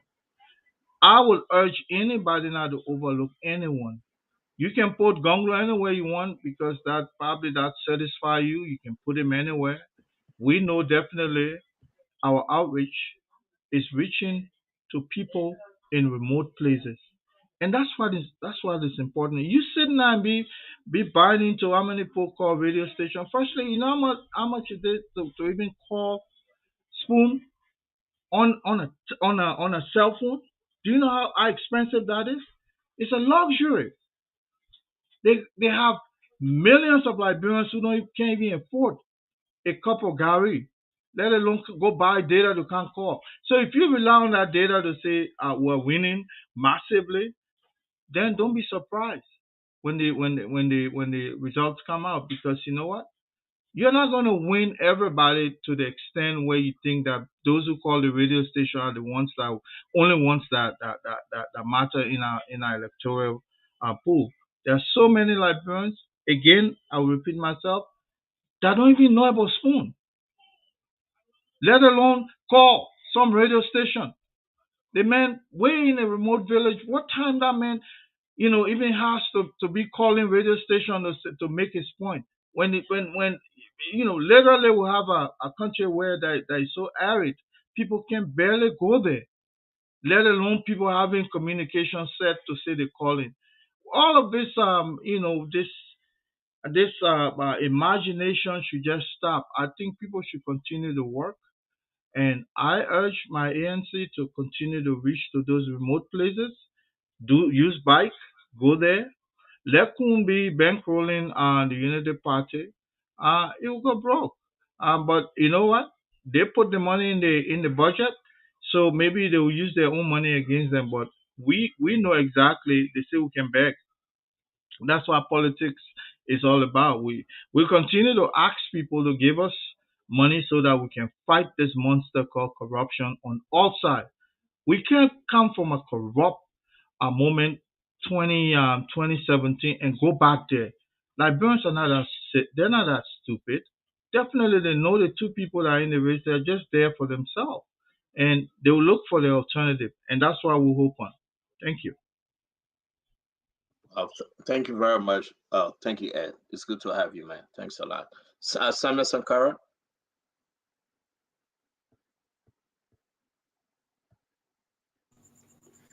Thank you, and let me appreciate the Liberian people for always listening to us. And I will start by saying this.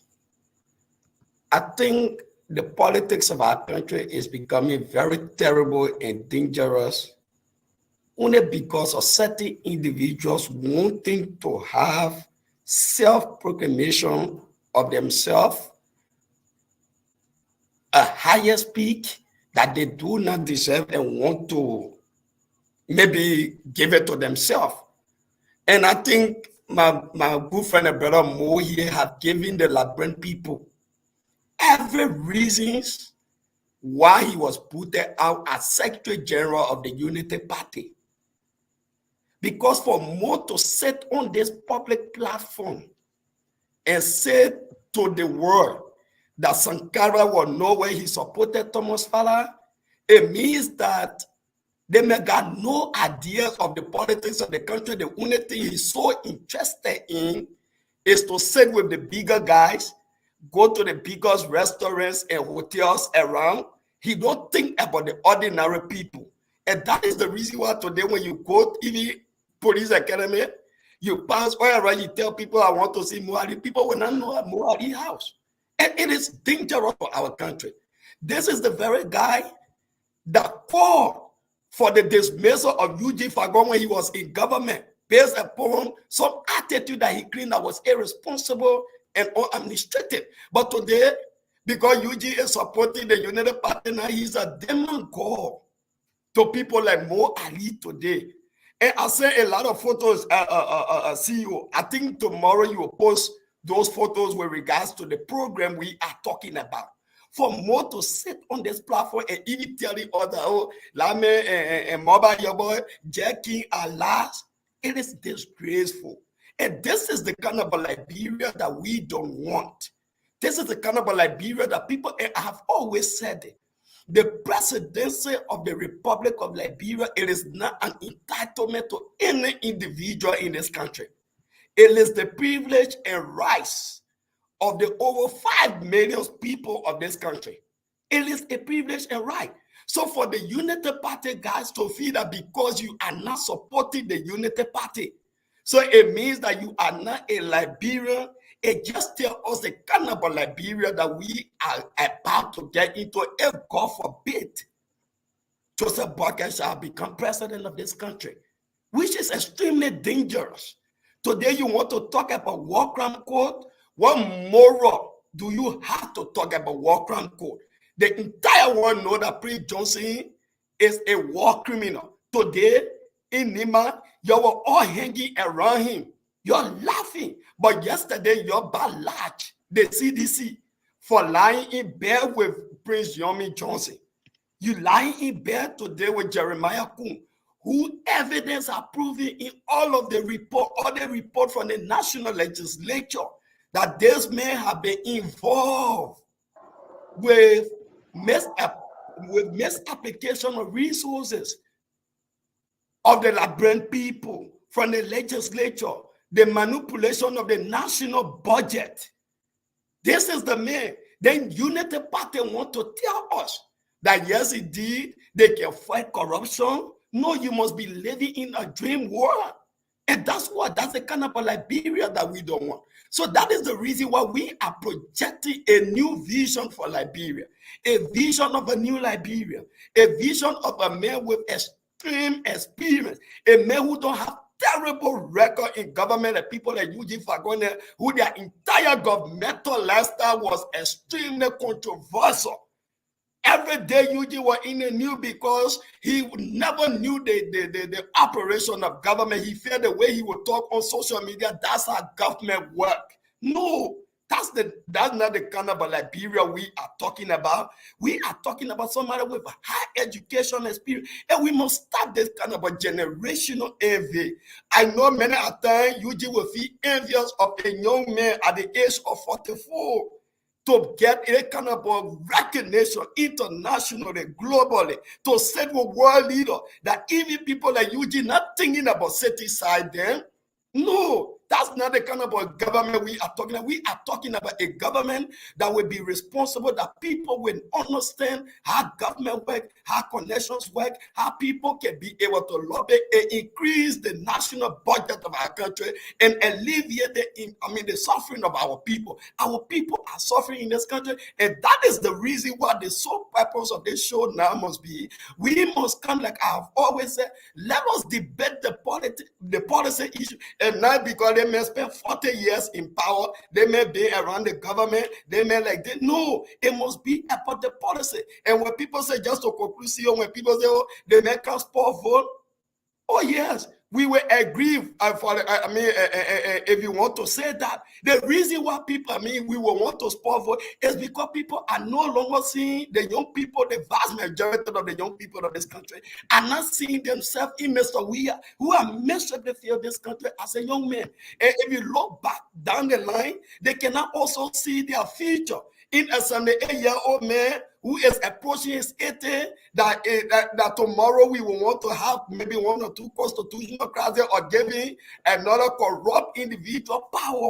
No, that's not the kind of a thing we want. So we are saying to you, to the Liberian people, let people be able to project a clear-cut political analysis as to how they can transform this country, how our people can be alleviated, how we can be able to restore our country's dignity back to the international community. And that person is Dr. Clarence Moneyba and Grace of the Liberian National Union. Thank you so much. Thank you, Sam. Thank you very much, sir. Eugene, can you take us home, sir? I don't know where they took Agent 405 from and why they even brought him on this platform. I have no idea. But I will accept him for now. You talk fast, but you lie a lot.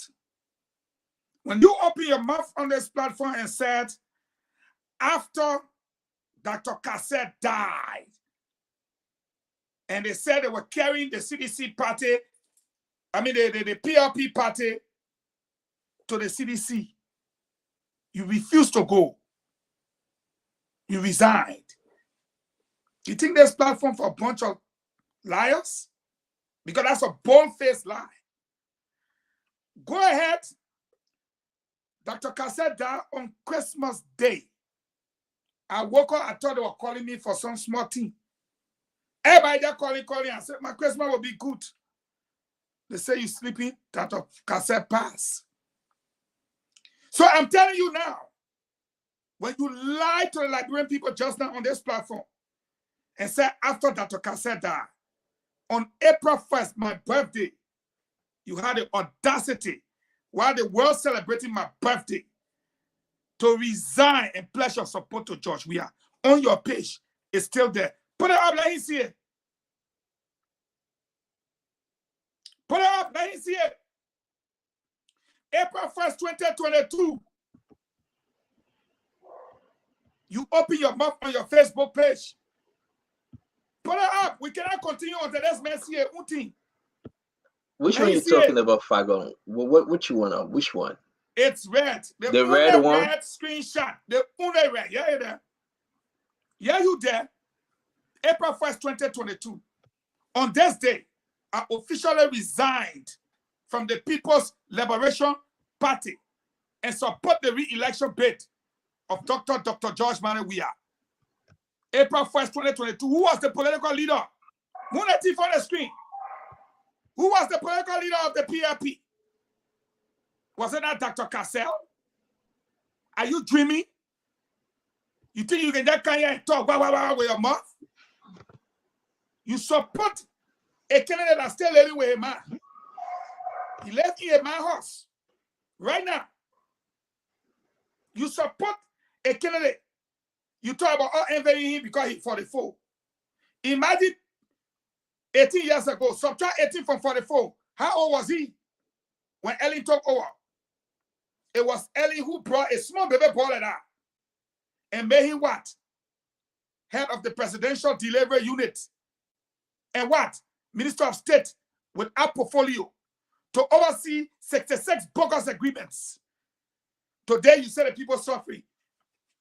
I begin to know why the people suffering. Let's speak English. And now your political leader was over the funny agreement. Eh? How old was he when my Ellie put him over those agreements? You don't know? They smart picking game, be my job. Chakla the whole thing, we can't see LEC today. We can't see water today. So try the 18 for her age now. And that picking she brought. You can't eat toy about here. You think we don't know what we're doing here? Or we're looking at job there. Let's come back to you again. You, Sankara, you call Molma Yobo. The men who campaign you wrong. The men say, I know you.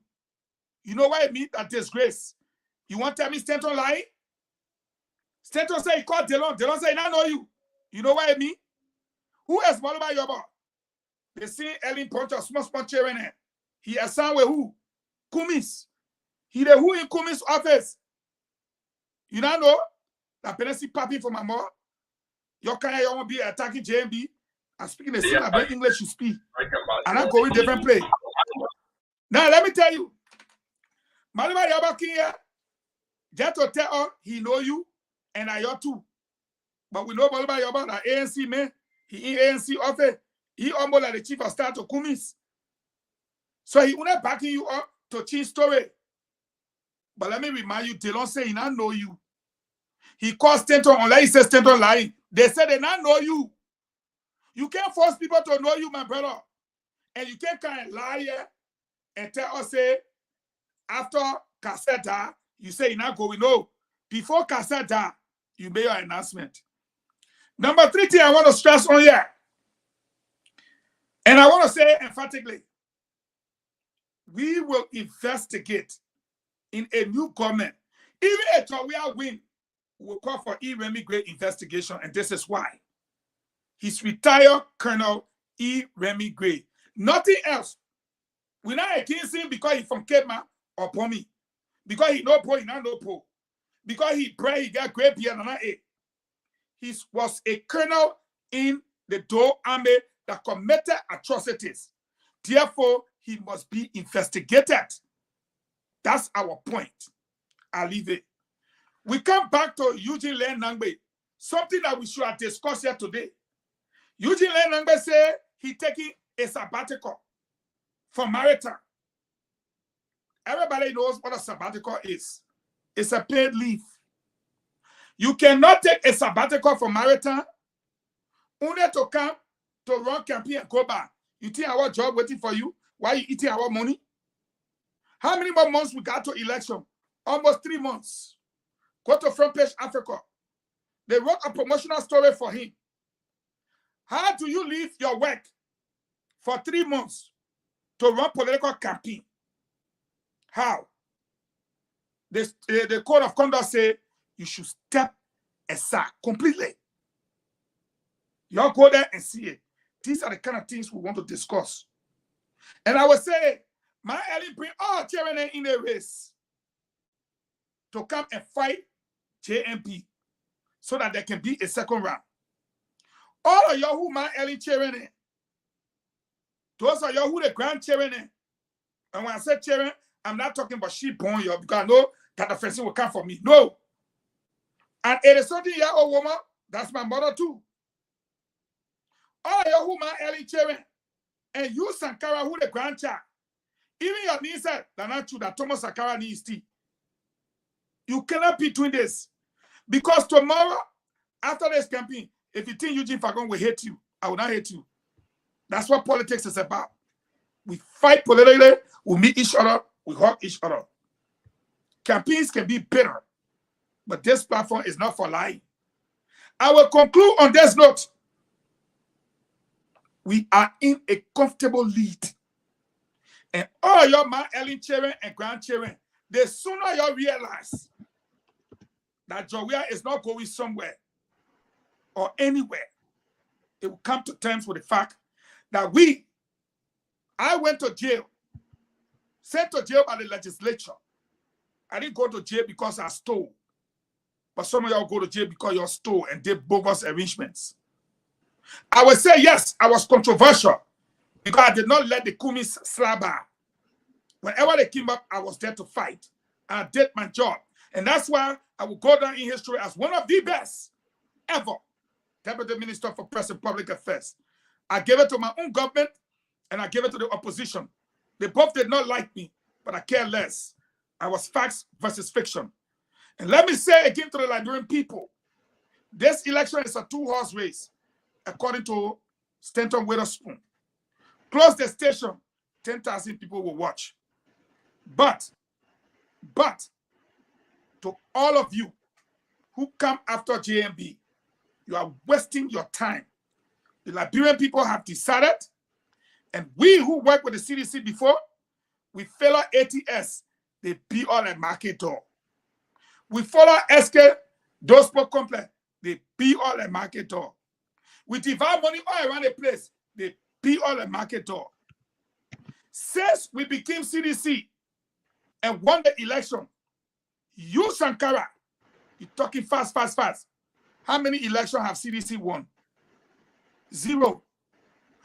But how many rallies does CDC have? A lot. And who won all the crowd competition in the last 6 years? CDC. So what you saw at the party headquarters, everybody got to go collect a 20. But nobody will forget what CDC did to them for the last 6 years. Have we increased? I know you said 30 seconds. Have we increased the workers' pay to the minimum wage required by the law? No. Have we brought back the 8 auditors they killed? No. What happened to the 11 million for the rice? They eat it. What happened to the 30 million stimulus package? We'll talk about it later. Kumis, Robbie Morris, Chris Pan, Allen, whatever her name is, Clarence Moniba, all of your Ellen children, your family to sit down. Ellen will not have a 4th term. And any attempt to steal this election will be met with stiff resistance. I respectfully submit. Thank you very much, Honorable Eugene Fagon. I have only 10 seconds to make my closing. I want to appreciate every one of you that joined Spoon Talk tonight. It is important to note that we are here to discuss the issue, and I hope we can have time to discuss the sabbatical Eugene Lane number is taking, and we'll discuss that tomorrow. On the front page newspaper today, very interesting story. The lawmaker, they just back out of this argument and gave President Weah what he asked for. Number 2, the LDCC, as demanded by Senator Sigbe, was so mad. He walked out of that because you know why? You have those commissioners from the same county, Riverside County and Moserado County. It is against the code. It is against the very act that created the LDCC. So we hope we can discuss it more. We want to say thanks to everyone. From me to all of you, we'll be back at 9 p.m. You're going to have time to ask your question, call in, and just tell the Liberian folks what's on your mind. We'll take calls from Liberia and all over the world. We want to say thank you, Mo Ali. Quickly to announce, we received information that Jose Yima Boaka will be traveling to the United States. Jose Yima Boaka, stand-up bearer of Unity Party, will be traveling to this United States. I don't know when, but we received the confirmation, the information that he will be traveling, visiting other states around the country. So again, we can announce to you that the Do you want me to throw light on that? Please, real quick. They asked me, Yeah, they asked me. So quickly, JNB will be coming to the US. He will travel to 3 or 4 states. Delaware included, New Jersey, Pennsylvania, and he will climax his trip in Minnesota because his grandchild is getting wedded and he wants to be part of that very, very joyous occasion. He will be here most likely for 10 days and then go back to Liberia for the opening of campaign on August 5. I read somebody, John, quickly going for medical. Yeah, he coming for medical. Don't worry. You will beat all of you. Well, you cannot pay for money like Cummings? Let me tell you something. You know, I like that part. Remy, you got to come in on this one. We beg for money in Liberia. We don't come to America to beg for money. We beg for money in Liberia. What you can do normally, you come America, you pay for money. I'm a cashing raising money in the country. Yeah, you see, I'm putting on your money. I mean, Simon, start putting yourself in the conversation. You're not part of this operation. They make me Airbnb. So folks, that's how you have it. I'm surprised that Ed Remy ain't saying anything about this. Ed. Remy thinking. The men I get no face to fry. The men know that the men going for medical. Airbnb. Ed, just say you my boy guy is traveling. He's coming. Whenever Joseph Nima Burger comes to the United States, he's bound to enter Minnesota because of Mayo Clinic. So I don't even worry. I'll be traveling to Rochester. I'll drive there. Hopefully, I'll be in town. I'll go there and take a picture by him. They will put you all and get his speeding ticket. No, you know what I want you to do when he come? Go base security bench to Mayo Clinic. I'll be beside the woman. No, just be no. Okay. What? Yeah, Remy, I have reliable information. I got reliable information about somebody who had an Uber driver to take the woman to Mayo Clinic. You not come with reliable information. Reliable source, reliable. Reliable to the system. Yeah, reliable. I still got friends in the Unity Party. They can use any of my cards. And it'll be comfortable enough. Any of them will be comfortable enough. No, but we gotta say this though. We gotta say this because Toyota Tesla. Oh man. We gotta say this real quick. More Ali Wednesdays. Because you're saying that he will not raise money. Dr. Richardson said they come to raise money Wednesdays. Thank you. Wow. They come to raise money, Ed. Because you said no money raising, and now we see this thing. So what's this, Mo? You want to tell us about this? They're saying that diaspora campaign collaboration. Wow, DCC, that DCC that. Wow, not DCC. Invite you to with rescue. But yo, hold on now. Diaspora campaign collaboration. The people going low for money. So the issue is that what do you want to say? The man going low for money. The issue is that how can this catch you guys by surprise? You say you're not wasting money in America. You had to fly Air Remy grade. Minnesota, Maria, Northwest. Yeah, but what kind of things you see over there? You see what you see over there? What you see over there?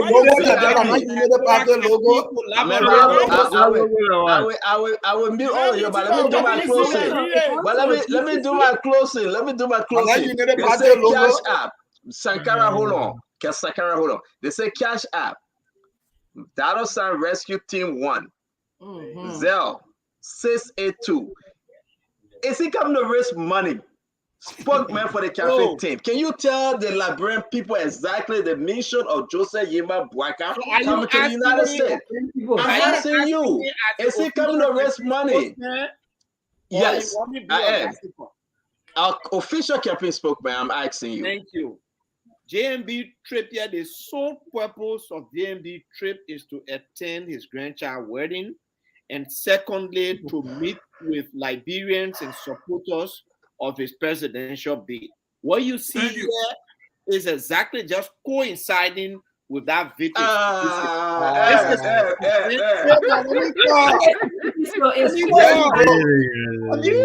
you go.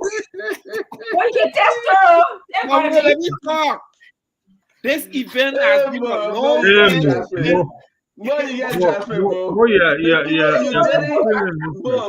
didn't say it from the beginning. It's JMB coming to raise money. $500, that's more money. $500. Then why you blaming comments? Why you blaming comments? The comment come to the see America to hustle. Who can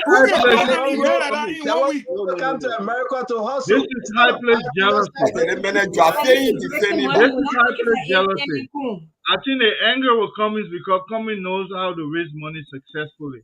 They won't borrow some of that trade, so they can't do it. They want to raise the money and you don't get results. Airbnb. So let me say this, right? And when Costa used to raise your money, I know how you're coming to get money now because Costa not part of it. Sakara, you bad. Let you something good. That program, they will take you for this show. They will take you for this show. You will lead it for a loop. Yeah, you want to talk about you want to tell us about JMB coming to raise some money? That's what you call it? It is Stanton Jelly. Look right at the bottom of the poster. You will see fundraiser. Look right there. Okay, let's see. Where? Look at the bottom. At the bottom. National fundraising. National fundraising. Yeah, national fundraising. Fundraising. At the bottom. Yeah, we're seeing it. Yeah. Yeah, so the fundraising they put coming for.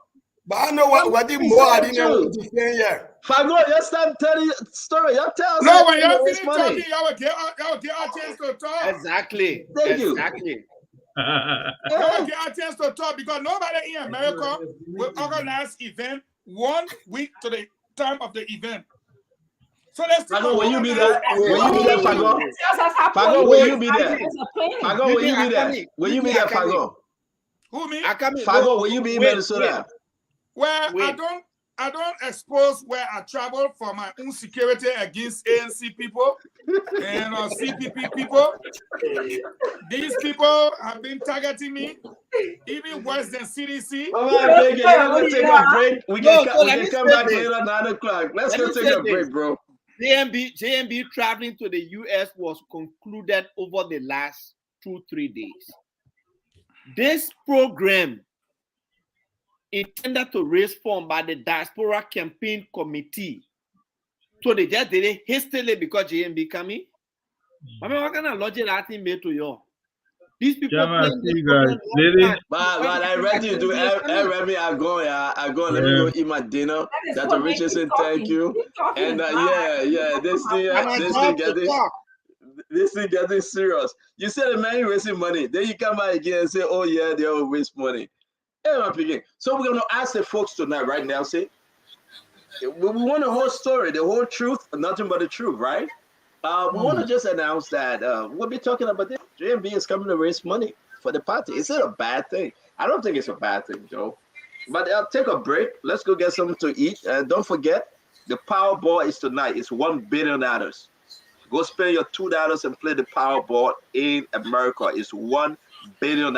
If you luck it, you win, you're a billionaire. The Powerball tonight, don't forget, go and play. Thank you, Nelson, and I'll see you in the next 52 minutes. Thanks a lot. Yeah. Okay. All right. Bye.